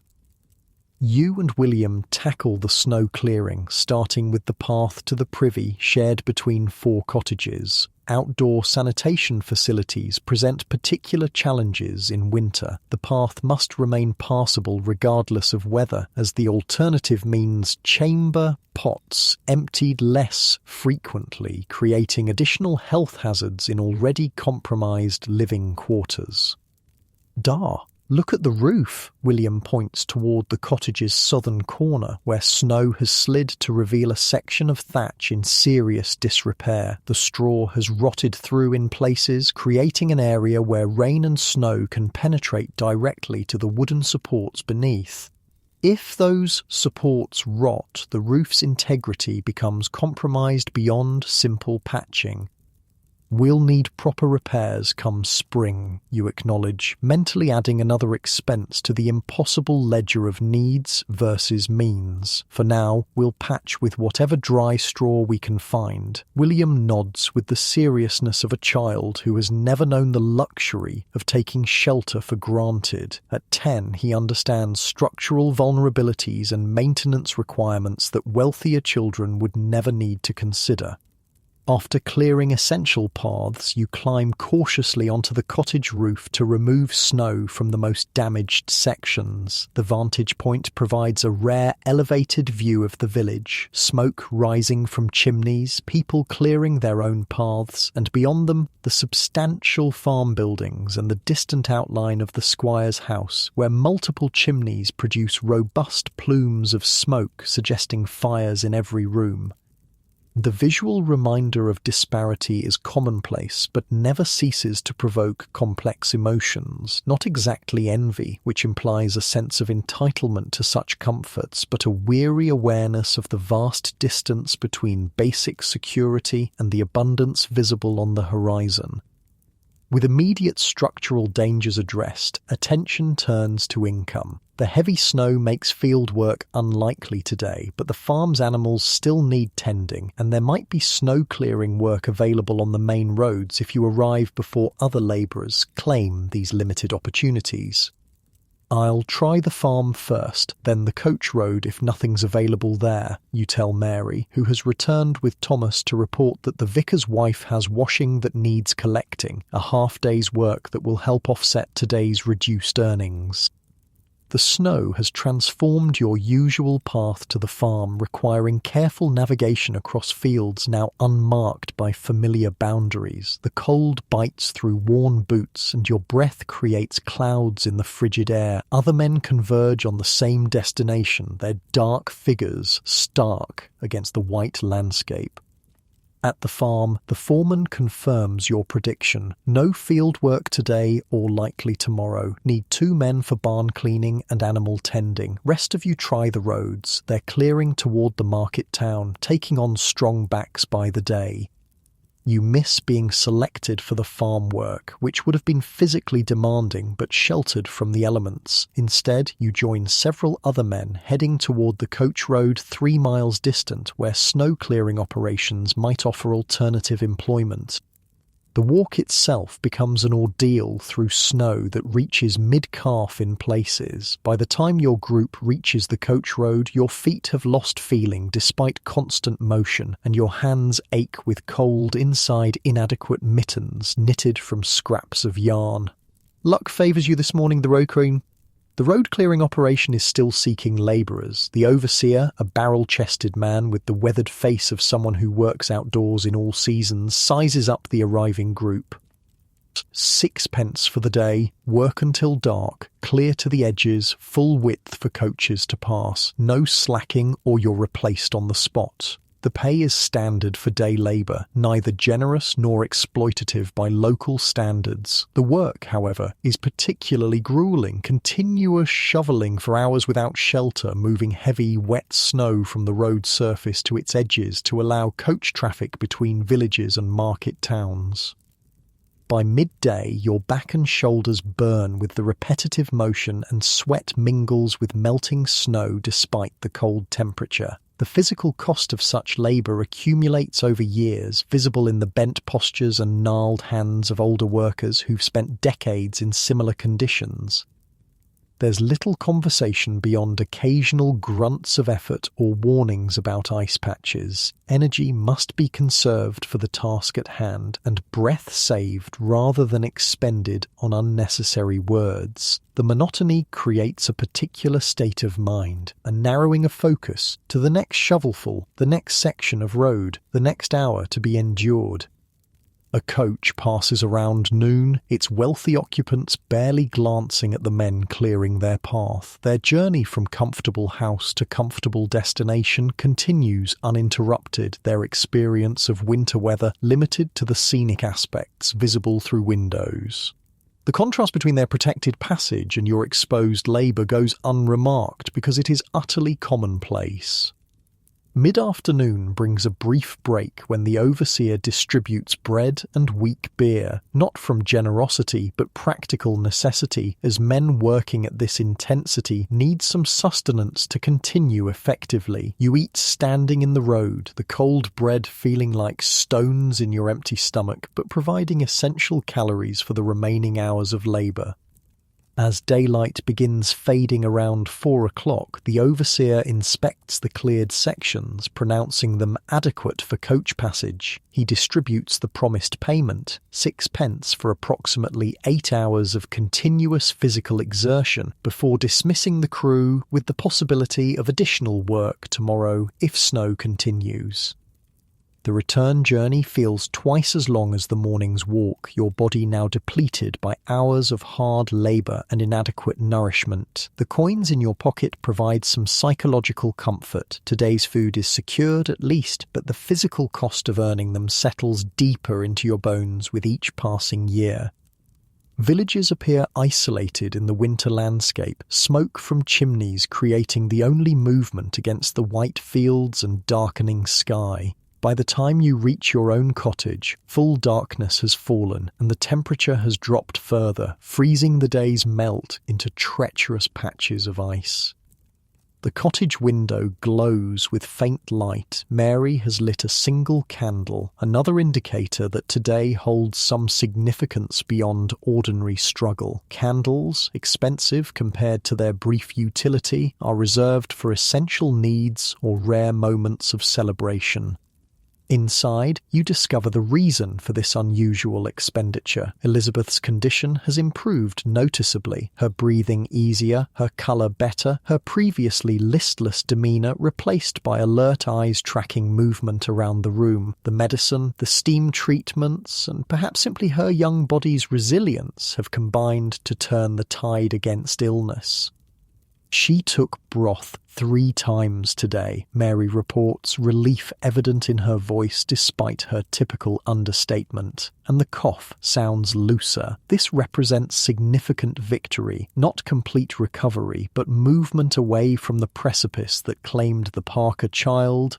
The family's mood reflects this cautious optimism, the atmosphere lighter despite physical exhaustion and ongoing challenges. The evening meal consists of bean soup made from Mrs. Thompson's contribution, enriched with an onion and scraps of salt pork saved from previous cooking. The bread purchased with yesterday's wages has been carefully rationed, with enough remaining for each family member to receive a small piece to accompany their soup. After eating, the family settles into evening activities determined by necessity, ability, and available light. Mary continues the mending that forms a constant backdrop to all other household tasks, clothing in perpetual need of repair, each garment patched repeatedly until patches themselves need patching. Emma helps the younger children prepare for bed, washing faces and hands with water warmed by the fire. William works on a small carving project, a replacement handle for a broken tool, its careful craftsmanship reflecting skills passed from father to son. This evening routine represents more than simple domestic activities. It constitutes the maintenance of family bonds and transmission of essential knowledge between generations. Children learn not just specific skills, but the underlying principles of resourcefulness, persistence, and mutual support that make survival possible in challenging circumstances. Conversation flows more easily than during morning's task-focused interactions. Stories are shared, humorous incidents from William's school day before closure was announced, village news gathered during Mary's laundry delivery, observations about neighbours, glimpsed during snow clearing. They're burying the Parker girl tomorrow, Mary mentions during a lull. After morning service, the ground's frozen solid. They've had men working since midday to dig the grave. This practical concern, the difficulty of breaking through frozen earth, temporarily overshadows the emotional aspects of a child's funeral, not from callousness, but from necessity. The physical requirements must be addressed before grief can be fully acknowledged. We should all go, you decide, after brief consideration. Weather permitting. Church attendance is already non-negotiable for Sunday mornings, but funerals represent additional obligation, especially for neighbours whose child played alongside your own. The community's presence provides both witness and support, affirming connections that sustain everyone through individual tragedies. As evening deepens, attention turns to sleeping arrangements, with Elizabeth improving but still vulnerable and temperatures continuing to drop outside. The family will again sleep in the main room, clustered near the fire for warmth. Bedding is arranged with careful strategy. The youngest and most vulnerable closest to the heat source, adults positioned to block drafts from doors and windows, older children filling spaces between. Before final settling, there's the matter of washing, limited by water availability and heating capacity, but essential for maintaining basic hygiene despite challenging conditions. Children take turns standing in a small tin tub, water heated just enough to remove the worst dirt without requiring excessive fuel. Speed is essential. The cottage's temperature drops rapidly away from the fire's immediate vicinity. Clean hands and faces, at least, Mary insists, supervising the abbreviated bathing. Even in winter, this commitment to cleanliness, despite circumstantial obstacles, reflects not just personal preference, but practical health consideration. Experience has taught that dirt harbours disease, that minor cuts can become major infections without proper cleansing. Long before germ theory provides scientific explanation, observation has established correlation between hygiene and health. With washing complete and bedding arranged, the family gathers for one final ritual before sleep, prayers led by you as household head. The content reflects immediate concerns rather than abstract theology. Gratitude for Elizabeth's improvement, for work found despite weather, for food sufficient for today's needs, requests for continued healing for tomorrow's necessities, for strength to meet whatever challenges arise. Religion in the labourer's cottage serves both spiritual and practical purposes. Beyond eternal considerations, it provides framework for understanding suffering, language for expressing hope, and community connection through shared practice. The church as institution may sometimes disappoint through class prejudice or inadequate charity, but faith itself remains integral to daily resilience.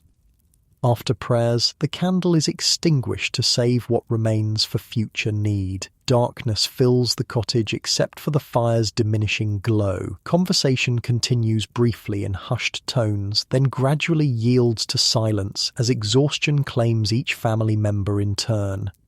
You remain awake longest, listening to your family's breathing. Elizabeth still slightly laboured but significantly improved. Thomas is occasionally interrupted by residual coughing, the others deep in the profound sleep of childhood. Mary lies beside you, her body radiating familiar warmth, her hand resting lightly on Elizabeth's small form between you. This moment, family gathered in intimate proximity, temporarily secure against immediate threat, represents the core around which all other struggles revolve. The daily labour, constant calculation, and physical hardship serve this essential purpose, maintaining the small collection of interdependent lives against forces that constantly threaten to scatter or extinguish them. Outside, snow resumes falling in the darkness, accumulating silently on the newly cleared paths. Tomorrow will require clearing again. Another search for work, continued vigilance against illness and structural damage. The cycle of effort never truly ends. It merely pauses during these brief hours of rest. Yet within the cottage's inadequate shelter, something genuine and precious exists. Bonds of affection and mutual dependence that transform mere survival into something resembling life. Children who will likely never escape similar material circumstances nevertheless experience security within family relationships. Adults whose bodies are prematurely aged by labour and deprivation find purpose in providing what stability they can for their offspring. As sleep finally claims you, the last conscious awareness is of this paradox: profound hardship coexisting with profound connection, neither cancelling the other, but creating the complex reality of rural working-class existence in Victorian England, a reality largely invisible in official narratives of progress and prosperity, yet lived by millions whose labour forms the foundation upon which more visible achievements rest. In the quiet darkness, snow continues falling, wood settles in the dying fire, and a family sleeps, their breaths creating the only sound in a momentary peace that will end with tomorrow's first light and renewed demands of survival.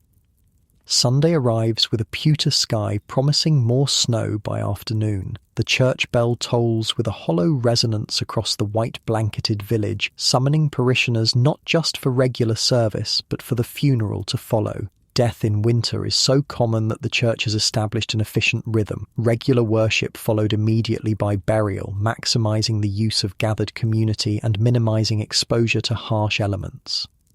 Your family dresses in their modest best, the same clothes worn for every Sunday service but brushed with particular care today out of respect for the occasion. Elizabeth, still weak but markedly improved, will remain home with Emma while the rest attend, both to protect her fragile recovery and to maintain the household fire, which cannot be allowed to die completely during winter absences. Remember to add wood every half hour, Mary reminds Emma, who at 12 already understands these responsibilities perfectly but accepts the instruction with characteristic patience. And give Elizabeth her medicine at 11 o'clock no matter if she's sleeping. The walk to church takes longer than usual, paths refrozen overnight into treacherous surfaces requiring careful navigation. Thomas coughs occasionally but seems stronger, his illness receding while his sister's continues improving. Small victories in the constant battle against conditions that claim so many children. Other families emerge from cottages along the way, all moving toward the same destination with the measured pace of those conserving energy against cold. Conversations remain minimal, limited to brief acknowledgements between neighbours united by the morning's sombre purpose. Inside the church, the temperature feels barely warmer than outside, despite several small braziers positioned in the nave. The stone walls radiate cold, and breath forms visible clouds throughout the congregation. Wealthier parishioners have brought foot warmers, small metal containers filled with hot coals, while labourers rely on stamping feet and huddling together between prayers. The Parker family occupies the front pew today, their temporary elevation from usual position at the back an acknowledgement of their central role in the day's proceedings. The small coffin rests before the altar, its unvarnished pine construction covered partially by an altar cloth to create an approximation of more elaborate funerary displays seen in wealthier parishes. "Blessed are they that mourn, for they shall be comforted," the vicar begins, his voice steady with the practice of one who conducts winter funerals with considerable regularity. The service follows familiar contours, prayers, hymns, brief sermon on mortality and divine comfort, but today includes specific acknowledgement of Eliza Parker, aged 4 years and 3 months, now departed from earthly suffering. Mrs. Parker weeps silently throughout, her husband's arm around her shoulders in rare public display of affection between adults who typically maintain emotional reserve. Their remaining children cluster nearby, faces solemn with the peculiar gravity of young ones who understand death as a concrete reality rather than abstract concept. After service concludes, the congregation moves to the churchyard, where men from the village have spent hours preparing the grave, a task made arduous by frozen ground requiring pickaxes and extraordinary effort. The small coffin seems suddenly more fragile in outdoor light, an inadequate container for what was recently a laughing child. "I am the resurrection and the life, saith the Lord," the vicar continues as the coffin is lowered by ropes into the waiting earth. "He that believeth in me, though he were dead, yet shall he live." The words, repeated at countless gravesides through centuries, offer familiar rhythm, if not immediate comfort to those assembled. Faith provides framework for understanding, but cannot eliminate grief's immediate impact. The visceral knowledge of permanent absence that no theological explanation fully addresses. After final prayers, men begin the work of filling the grave while women guide the Parker family back toward their cottage where food has been arranged. Contributions from throughout the village creating a meal beyond what any single household could provide independently. This practical support acknowledges that grief impairs capacity for daily tasks, yet bodies continue requiring sustenance regardless of emotional circumstances. Your family joins others returning to respective cottages, Sunday's remaining hours devoted to necessary rest and preparation for the work week ahead. The snow begins falling again as predicted, large flakes descending in the peculiar silence that accompanies heavy snowfall, as if the world itself observes respectful quiet after the morning's events. The Bennett boy looked poorly, Mary observes as you approach your cottage, flushed and glassy-eyed like Thomas was at the worst. Half the choir was missing too, you add, having noted several absent faces among regular attendees. Weather perhaps, but more likely illness. This observation proves prescient in coming days as news travels between cottages of increasing sickness throughout the village. By Tuesday, the school closes not for snow, but because both teacher and half the pupils are confined to beds with fever and cough.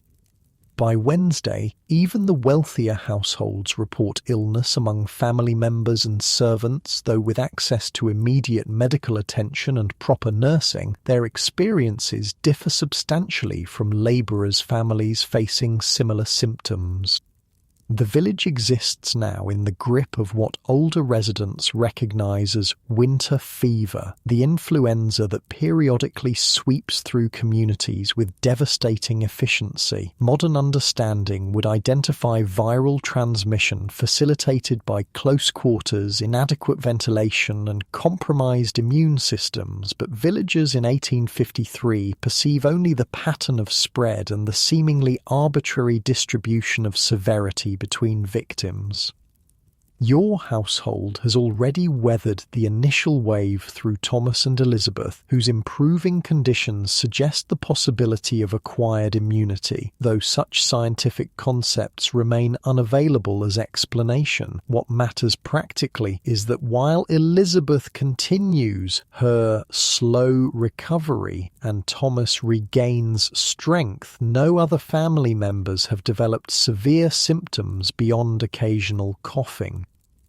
This relative good fortune creates both opportunity and obligation within the community's unwritten mutual aid system. Those households less affected by illness become essential support for those more severely impacted, providing childcare, delivering food, fetching medicine, maintaining fires, and performing other essential tasks when families cannot manage independently.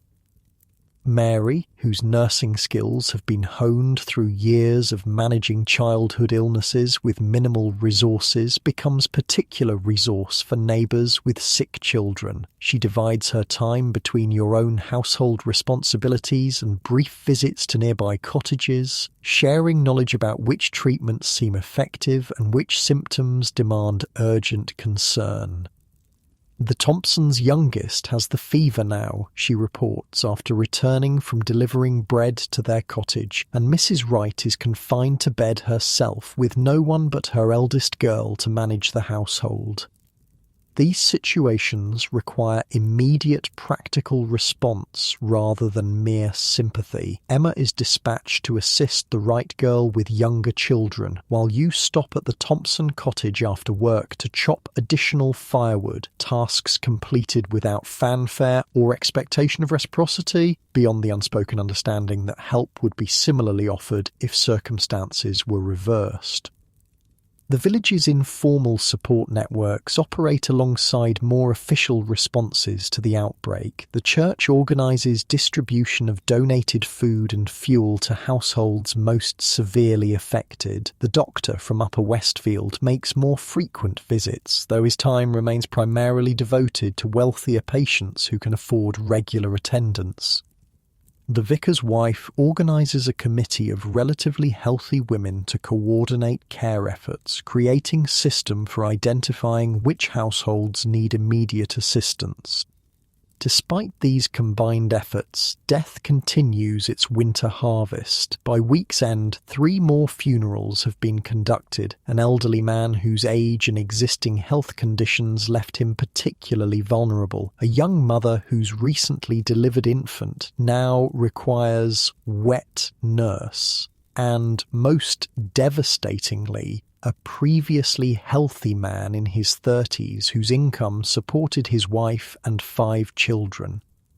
This last death creates immediate crisis beyond grief. Without male earner, the widow faces impossible situation: inadequate savings to maintain rent payments, insufficient income potential through traditional female employment like laundry or sewing, and children too young to contribute substantially through labour. The workhouse looms as likely destination unless alternative support materialises. The community responds with remarkable coordination despite its own limited resources. Men from neighbouring cottages commit to including the widow's garden plot in their planting and maintenance, ensuring food supply beyond immediate crisis. The church arranges temporary rent forgiveness through appeal to the squire's Christian charity and concern about parish poor rates if family enters workhouse. Women organise cooking rotation to provide one substantial meal daily while the household adjusts to new circumstances.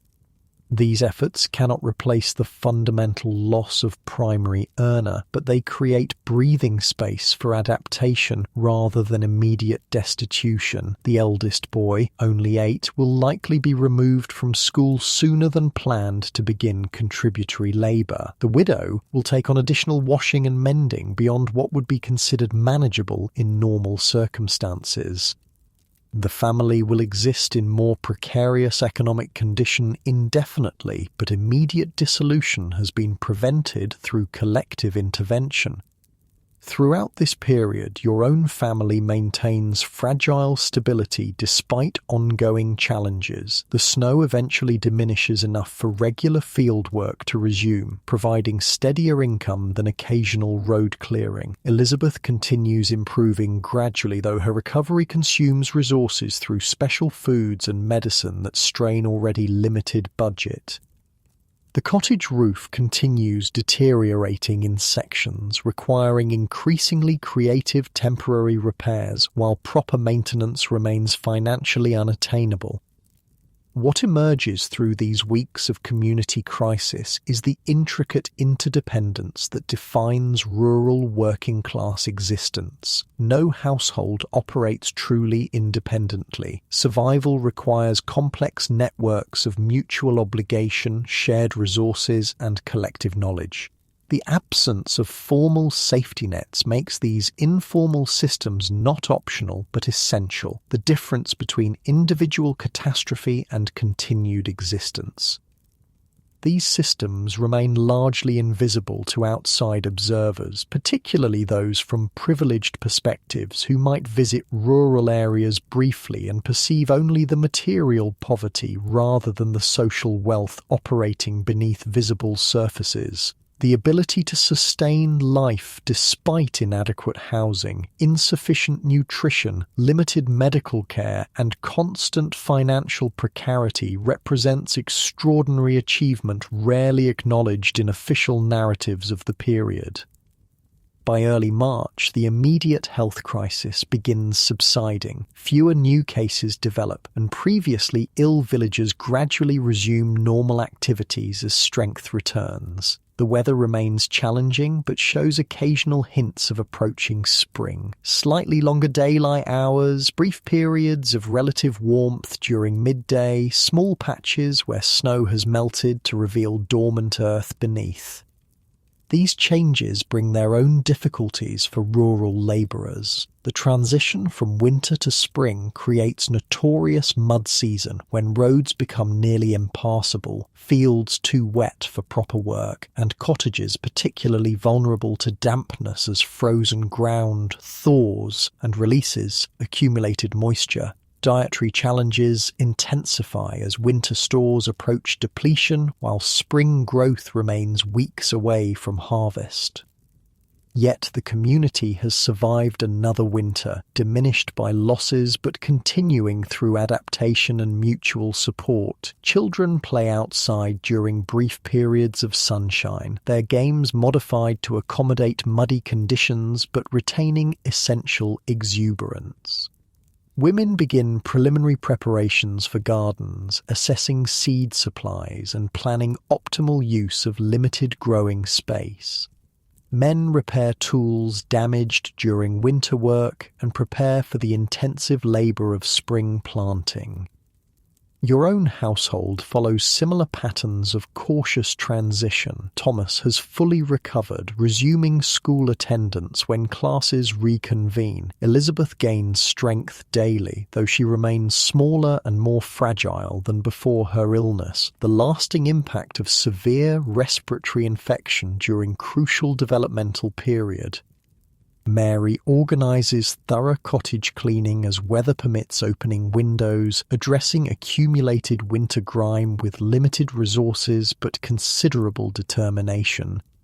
One unusually mild afternoon, you repair the cottage's front step that has deteriorated through multiple freeze-thaw cycles. William works alongside you, handling tools with growing competence and absorbing unspoken knowledge about home maintenance that will serve him throughout life. The physical labour provides counterbalance to the previous week's emotional weight, tangible accomplishment in making your dwelling marginally more functional. Think it'll hold through spring thaw? William asks, assessing the repaired step with critical eye. Should do, you respond, knowing the repair's limitations, but appreciating its immediate improvement. We'll see about proper stone come summer, perhaps. This exchange captures the essence of your existence, addressing immediate needs with available resources while maintaining provisional plans for more substantial improvements that may or may not materialize. Neither false optimism nor complete surrender to circumstances, but practical navigation between necessity and possibility.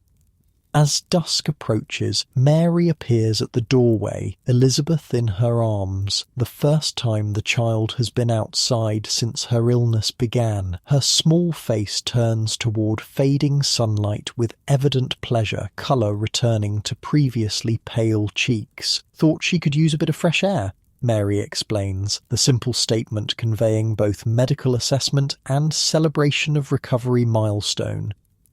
This quiet moment, child returned from illness's edge, family engaged in maintaining their modest home, community gradually healing from collective trauma, represents victory of sorts, though not the kind recorded in official histories. The absence of complete catastrophe becomes achievement when expectations have been tempered by generations of similar struggle.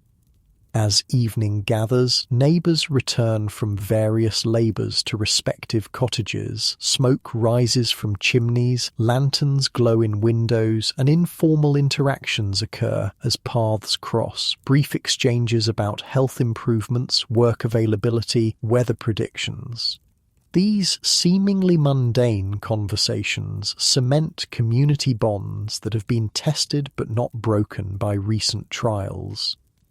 Inside your cottage, the evening routine unfolds with its own modest comforts. The fire provides adequate warmth, the meal stretches available ingredients to satisfying if simple nourishment, and family conversation flows with renewed energy now that immediate crisis has passed. Elizabeth sits propped in Mary's lap, accepting small spoonfuls of broth with increasing appetite, another sign of recovery that provokes quiet satisfaction. Later, as children settle towards sleep and adults complete final daily tasks, the conversation turns inevitably toward future planning, adjustments needed for approaching seasonal changes, work opportunities that might appear with spring planting, potential garden improvements to increase food production. Might plant more potatoes this year, Mary suggests, mentally recalculating growing space allocations based on winter's lessons about food security. And perhaps beans for drying. This forward orientation, despite recent hardship, represents not naive optimism but essential survival strategy, the ability to extract lessons from difficulty and apply them toward incremental improvement. Without such capacity, the relentless challenges of rural poverty would prove insurmountable rather than merely exhausting. As night deepens and the cottage grows quiet, you perform final check of the fire's safety before joining Mary in bed. The children sleep peacefully, including Elizabeth, whose breathing has finally lost the concerning rattle that accompanied her illness for weeks. Outside, the village has settled into similar quietude, collective recovery continuing through rest as much as active effort. Tomorrow will bring its own demands. Labour resumed, resources calculated, ongoing adjustments to changing conditions. The margin between survival and disaster remains perpetually thin, requiring constant vigilance and adaptation. Yet tonight, in the gentle breathing of sleeping children and the solid presence of your wife beside you, there exists momentary peace within circumstances that objective assessment would deem unacceptable. This capacity to create genuine human connection and meaning within material conditions of extreme hardship represents perhaps the most remarkable achievement of rural working-class communities in Victorian England, not merely surviving, but maintaining humanity through collective effort and intimate bonds despite environments seemingly designed to crush both. As sleep approaches, carrying consciousness away from immediate awareness of cold floors, inadequate blankets, and tomorrow's guaranteed hardships, there remains this essential truth. Within the forgotten corners of Victorian prosperity, life continued with dignity and connection despite officially invisible suffering. The cottages may have been deemed dens by outside observers, but within them existed families and communities whose resilience deserves recognition beyond patronizing pity or romantic idealization. Their story, your story, constitutes historical reality as legitimate as any account of industrial achievement or imperial expansion, though documented primarily through absence rather than celebratory record. The ability to create home within hovels, community within deprivation, and meaningful existence within structural oppression represents human achievement worthy of acknowledgement beyond statistical footnote or cautionary example. Sleep finally claims you completely, body surrendering to exhaustion earned through physical labor and emotional endurance. Outside, stars emerge from parting clouds, casting faint light across the village, whose collective breaths create the gentle rhythm of continued existence against considerable odds.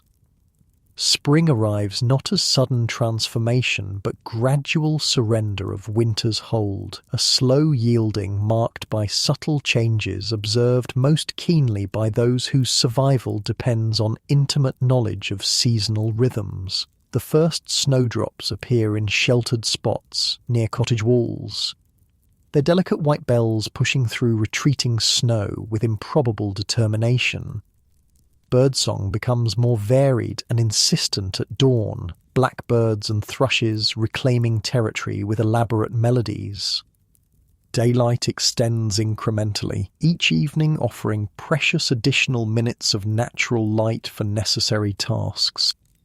These changes bring tangible relief to the village. Illness recedes alongside winter's worst extremes, though lingering coughs and weakened constitutions remain common. Field work resumes more consistently, providing steadier income after months of unpredictable employment. Cottages benefit from being aired properly during milder days, reducing the damp that permeates walls and bedding during winter confinement.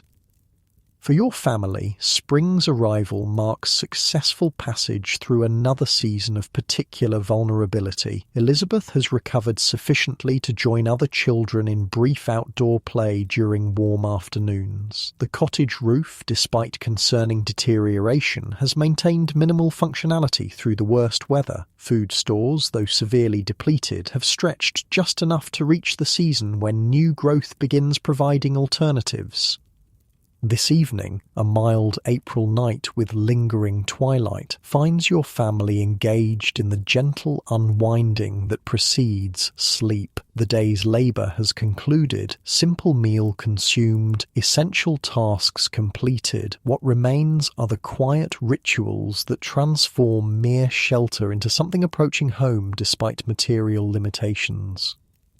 Mary sits near the fire mending one of William's shirts, her needle moving with practiced precision through worn fabric. Years of such repairs have given her remarkable skill at extracting maximum use from every garment, postponing the substantial expense of replacement through countless interventions against developing tears and weakening seams. Nearly worn through at the elbows again, she observes without particular concern, this being expected consequence of boyhood activities rather than crisis requiring emotional response. Might need patches soon. William himself sits nearby working on school exercises, multiplication tables copied repeatedly onto a small slate that can be wiped clean and reused indefinitely, conserving precious paper for final work requiring submission. At 10, he navigates between childhood's remaining playfulness and increasing responsibilities that preview adult expectations soon to claim him completely. Emma assists younger children with bedtime preparations, her maternal competence at 12 reflecting early assumption of adult roles common among eldest daughters in labouring families. Under her direction, faces and hands receive thorough washing despite minimal water and soap. Hair is combed free of the day's tangles and teeth receive attention through chewing fresh mint when available or simply vigorous rinsing when not. The younger children, Sarah, George and Thomas, move through these routines with varying degrees of compliance, their energy gradually diminishing as day concludes. Their play has already transitioned from active movement to quieter activities appropriate for evening's constraints. Simple games with pebbles or buttons, stories told in whispers, imaginary scenarios enacted with minimal props but considerable creativity. Elizabeth, still requiring additional rest during recovery, has already drifted to sleep in the small trundle bed positioned near the fire for warmth. Her breathing remains slightly more laboured than before illness, but lacks the frightening rattle that signalled acute danger weeks earlier. Her small face appears peaceful in firelight, colour returned to previously alarming pallor. You yourself occupy the cottage's single proper chair, a heavily repaired wooden piece inherited from Mary's parents that predates your marriage. From this modest throne you oversee evening's gentle conclusion while completing practical task, repairing a broken tool handle with careful whittling that shapes replacement wood to proper dimensions. This scene, utterly ordinary in its elements yet profound in its implications, represents achievement rarely acknowledged by contemporary observers or subsequent historical accounts. The creation of domestic tranquility despite material deprivation constitutes resistance against circumstances seemingly designed to eliminate such possibility.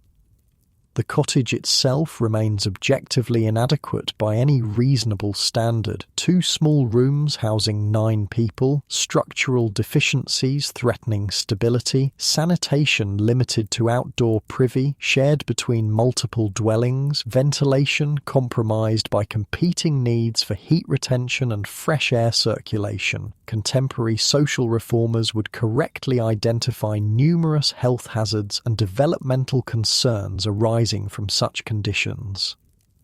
Yet within these constraints, the family has created genuine home through consistent effort and accumulated knowledge. The floor is swept clean despite being uneven brick prone to dampness. Bedding, though insufficient and often damp, is arranged to maximize available warmth through strategic placement near heat sources and careful layering. The fire is maintained at optimal balance between necessary warmth and precious fuel conservation. Meals, though monotonous and nutritionally limited, are prepared with attention to extracting maximum flavor and satisfaction from minimal ingredients. These domestic accomplishments represent not mere housekeeping, but active creation of survivable environment within circumstances that might otherwise prove literally fatal. The difference between tolerable cold and hypothermia, between adequate nutrition and malnutrition, between manageable illness and devastating epidemic, often depends entirely on such seemingly mundane details executed with precision born of generational experience. Outside, darkness has fully claimed the village, punctuated by occasional lantern light from neighbouring cottages and distant glow from substantial homes on surrounding estates. Stars emerge in remarkable profusion, their visibility enhanced by absence of artificial illumination that will characterise later eras. The night carries sounds of rural settlement, occasional animal noises from nearby farms, distant church clock marking hours, gentle rustle of breeze through emerging spring foliage. Inside, conversation flows with evening's characteristic gentleness, voices naturally softening as night deepens and bodies yield to accumulated fatigue. Unlike daytime interaction focused primarily on immediate tasks and necessities, evening discussion often expands to include reminiscence, speculation, and occasional storytelling. "Tell about grandmother's cottage, Ma," requests Sarah, who never met Mary's mother but maintains keen interest in family history preserved primarily through oral tradition rather than written record. Mary continues her mending while speaking, attention divided between needle and narrative with practiced ease. It was smaller than ours, just the one room for everyone, but she kept herbs hanging from every beam, bundles of rosemary and thyme, mint and sage, all dried and ready for cooking or medicine. The whole place smelled like her garden, summer and winter alike. These stories serve multiple purposes beyond entertainment, transmitting practical knowledge about household management, preserving family identity through shared narrative, and creating psychological continuity between generations. Children absorb not just specific information, but broader values and approaches to life embedded within seemingly simple reminiscences. William looks up from his slate, calculation temporarily abandoned for historical curiosity. Did she have her own garden plot like you do? Smaller than ours, Mary confirms, memory briefly transporting her to childhood experiences now decades distant. But she knew how to make things grow in poor soil, said it was about understanding what each plant needs, not just putting seeds in ground and hoping. This casual exchange represents crucial knowledge transmission, practical gardening wisdom accumulated through generations of subsistence cultivation passed now to children who will require similar skills for survival. Without formal agricultural education, such information travels exclusively through direct observation and verbal instruction within family networks. The evening progresses towards sleep through gradual transitions rather than abrupt conclusion. Younger children move from quiet play to drowsy listening before finally surrendering to slumber in their shared sleeping spaces. William completes his school exercises and carefully places the slate where morning light will allow review before departure. Emma finishes helping siblings and turns to her own preparations for tomorrow's responsibilities. Mary's mending continues longest among evening activities, her work extending until absolutely necessary to conserve precious candle or lamp oil. Her hands maintain remarkable precision even in diminishing light, finding tears and weaknesses through touch when visibility fails. This ability to accomplish essential tasks despite inadequate conditions represents adaptation developed through necessity rather than choice. As activities conclude and family members settle towards sleep, conversation gradually yields to comfortable silence, punctuated only by fire's occasional crackle and sleeping children's gentle breathing. This progression, from day's intensity through evening's measured activities to night's quietude, creates natural rhythm that sustained rural communities through generations, providing essential psychological counterbalance to physical hardship. You bank the fire carefully for night, reducing flame to conserve fuel while maintaining sufficient embers for morning revival without requiring precious matches. This seemingly minor task represents culmination of considerable skill developed through experience, its proper execution potentially determining whether tomorrow begins with essential warmth or problematic fuel depletion. Mary completes her mending and joins final preparations for sleep, moving through familiar patterns with minimal need for light or discussion. Years of shared routine have created wordless choreography between you, each anticipating the other's movements in the confined space with practiced efficiency.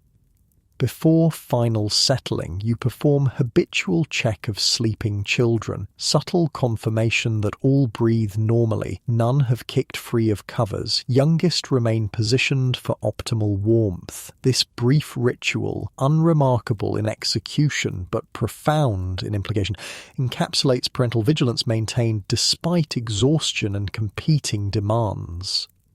Outside, the village has fallen into deeper silence as other households similarly conclude their days. Occasional sounds penetrate the cottage's thin walls, distant owl call, neighbour's dog barking briefly at imagined intrusion, wind finding passage through imperfect thatch.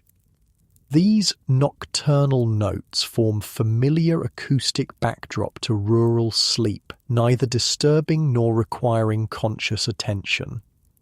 As you finally join Mary in the bed positioned for optimal protection from drafts while maintaining connection to fire's residual warmth, conversation resurfaces briefly, quiet exchange of observations or concerns too private for earlier family discussion. Elizabeth seems stronger today, Mary notes, her voice barely above whisper to avoid disturbing children's sleep in the room's close quarters.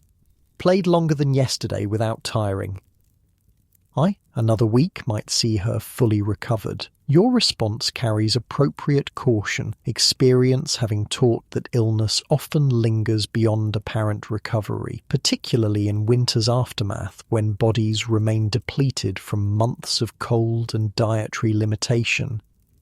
This bedtime consultation focused primarily on children's well-being but occasionally expanding to include work prospects, financial calculations or community developments represents essential communication between partners jointly navigating circumstances requiring constant strategic adjustment. Without such regular assessment and planning, the precarious balance between survival and disaster might easily tip toward the latter. Conversation gradually fades as physical exhaustion claims consciousness despite mental concerns that might otherwise prevent sleep. This capacity to achieve necessary rest despite legitimate anxieties about tomorrow's challenges represents another adaptation essential to sustained functioning under perpetual stress. As sleep approaches, bringing temporary relief from bodily discomfort and conscious worry, the cottage settles into night's deepest quietude. The physical structure, however inadequate by objective standards, provides crucial barrier between family and elements, imperfect but sufficient shelter against immediate environmental threats. More significantly, the relationships within these walls create insulation against psychological impacts of material deprivation and social marginalization. The connections between parents and children, siblings with each other, and family unit with surrounding community collectively generate resilience that transcends individual capacity and material circumstance. This, perhaps more than any other factor, explains how rural working-class families sustained themselves through conditions that external observers frequently deemed uninhabitable. The social resources created through interdependence, shared experience, and collective knowledge provided essential compensation for material resources systematically denied through economic and social structures beyond individual control. Sleep deepens as night progresses, bodies surrendering completely to necessary restoration after days' depletion. Dreams may bring temporary escape from physical limitations or simply process days' experiences through subconscious recombination. Regardless, this nightly retreat from conscious struggle provides essential reprieve without which continued function would prove impossible. Outside, stars wheel slowly across the sky in ancient patterns recognized by countless generations before electric illumination diminished their visibility. The moon rises later, casting silver light across the village's humble dwellings and surrounding fields prepared for spring planting. Natural rhythms continue their measured progression regardless of human circumstance, seasons yielding to seasons, darkness to light, winter's deprivation to spring's tentative renewal. Inside the cottage, sleeping bodies generate collective warmth that supplements inadequate bedding, unconsciously drawing closer during night's coldest hours through instinctual seeking of additional heat. This physical interdependence mirrors the waking social interdependence that makes individual survival possible within broader community networks. Dreams occasionally manifest in small physical responses, a child's smile at pleasant imagery, an adult's furrowed brow reflecting concern that penetrates even sleep's protection, a hand reaching unconsciously to confirm another's presence nearby. These moments, though unwitnessed, reveal continuing emotional connections that transcend conscious interaction. Pre-dawn brings subtle shift in sleeping patterns, bodies beginning preparation for waking even before conscious awareness resumes. Breathing patterns change slightly, position adjustments become more frequent, and sensitivity to external stimuli gradually increases. The transition from sleep's complete surrender to waking's renewed vigilance progresses through intermediate stages that balance restoration against survival's constant requirements. First light brings earliest risers to consciousness, typically adults whose responsibilities demand maximum utilization of available daylight. You wake with practiced immediacy, transitioning from sleep to functional awareness without indulgent intermediate stages. Years of necessity have eliminated luxury of gradual waking, creating instead efficient shift between restoration and productivity. The cottage's chill registers immediately, night having leached warmth from the fire's remnants despite careful banking. Your first movement directs toward rekindling rather than personal comfort, reviving essential heat source before attending to individual needs. This prioritization, collective welfare before personal preference, characterizes countless daily decisions within households where resources cannot accommodate all potential requirements.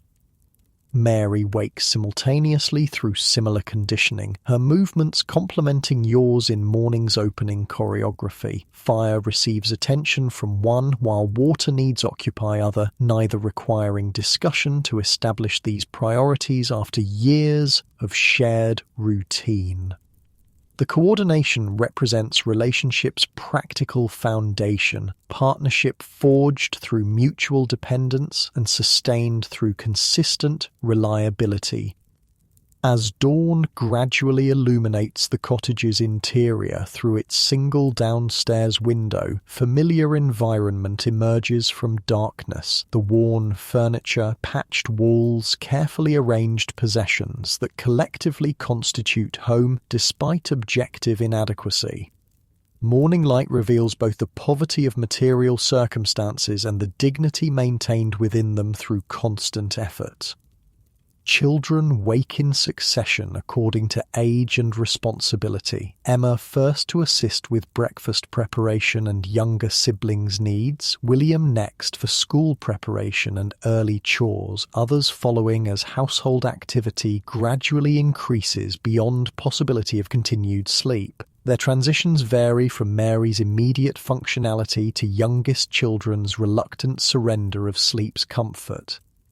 This awakening, utterly ordinary yet remarkably complex in its implications, completes the cycle that defines rural working-class existence in Victorian England. Another night survived despite inadequate shelter and bedding. Another day begun despite persistent uncertainty about its provision. Another opportunity to maintain dignity and connection within circumstances seemingly designed to eliminate both.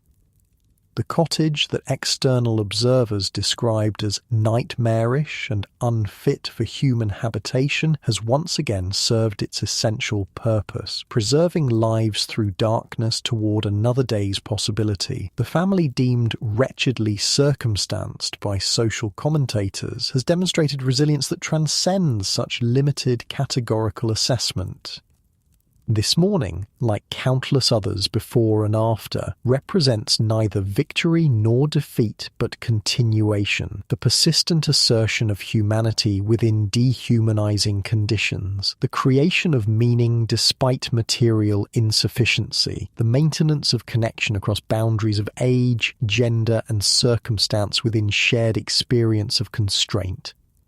As breakfast preparations begin and family members move through familiar morning routines, the patterns established through generations provide structure within which individual lives unfold. These patterns, invisible to casual observers focused primarily on material deficiencies, constitute the actual substance of rural working-class existence beyond statistical categorization or reformist concern. The sun rises fully now, illuminating a village gradually increasing in activity as other households similarly transition from night's suspension to day's demands. Smoke rises from cottage chimneys, paths fill with workers heading toward fields and workplaces. Children gather for school when weather and health permit attendance. The collective routine resumes its measured progression through seasons, years, and generations. Within your cottage, the family shares simple breakfast before dispersing toward respective responsibilities: field labour for you, household management for Mary, school for some children, domestic assistance for others according to age and ability. The separation occurs without particular ceremony, but carries implicit understanding of interdependence that makes individual activities collectively meaningful. This moment, family temporarily united before day's necessary scattering, represents the core around which all other aspects of rural working-class life revolve. The relationships sustained despite material deprivation and structural constraint provide essential context within which hardship becomes endurable rather than merely crushing. The connections between individuals transform mere survival into something approaching meaningful existence, despite external conditions designed to permit only the former. As you depart toward another day's labour, the cottage recedes physically but remains psychologically present, the anchor point for identity and belonging beyond economic function or social classification. Despite its objective inadequacy by contemporary or modern standards, it has served its most essential purpose, sheltering not just bodies but relationships necessary for sustainable existence within profoundly challenging circumstances.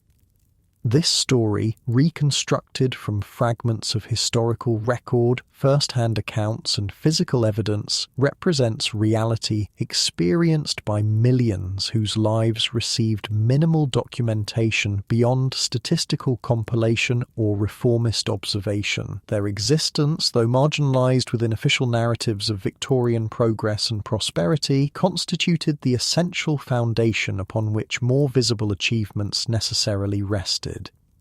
The rural working class of Victorian England inhabited conditions that modern observers would consider unacceptable by any reasonable standard. Their cottages were indeed often damp, structurally unsound, overcrowded and unsanitary. Their diets were nutritionally inadequate, monotonous, and perpetually insufficient. Their access to medical care, education, and basic social services was minimal or non-existent. Their labour was physically devastating, economically undervalued, and perpetually insecure. Yet within these constraints, they created communities characterized by remarkable resilience, practical knowledge, and meaningful connection. They developed sophisticated strategies for maximizing limited resources, maintaining health despite inadequate conditions, and preserving dignity within circumstances that threatened its elimination. They established networks of mutual support that compensated partially for institutional neglect, creating informal welfare systems based on reciprocity rather than charity. Most significantly, they maintained essential humanity despite conditions that might reasonably have extinguished it, raising children with identifiable values beyond mere survival, sustaining cultural practices that provided meaning and pleasure within material deprivation, and developing identities not entirely defined by economic function or social classification. This achievement, living rather than merely surviving within profoundly challenging circumstances, represents historical legacy worthy of acknowledgement beyond patronizing pity or romantic idealization. The rural working class of Victorian England demonstrated human capacity for adaptation, connection, and meaning creation within constraints that modern observers might reasonably consider unsurvivable. Their story continues resonating across historical distance, not because their suffering was exceptional or their resilience particularly heroic, but because their experience illuminates fundamental human questions about what constitutes acceptable minimum conditions for dignified existence. How communities sustain themselves despite institutional neglect, and what truly proves essential when material resources reach extreme limitation. As you rest in your comfortable bed tonight, perhaps these distant lives might prompt reflection on what aspects of existence prove truly necessary for meaningful human experience, and how contemporary understandings of minimum acceptable standards might appear to future observers looking back from their own historical vantage point. Sleep well, knowing that your ancestors, whether direct biological predecessors or simply those who occupied your geographical location in previous generations, navigated circumstances far more challenging than contemporary experience typically requires, creating foundation upon which present comfort partially rests.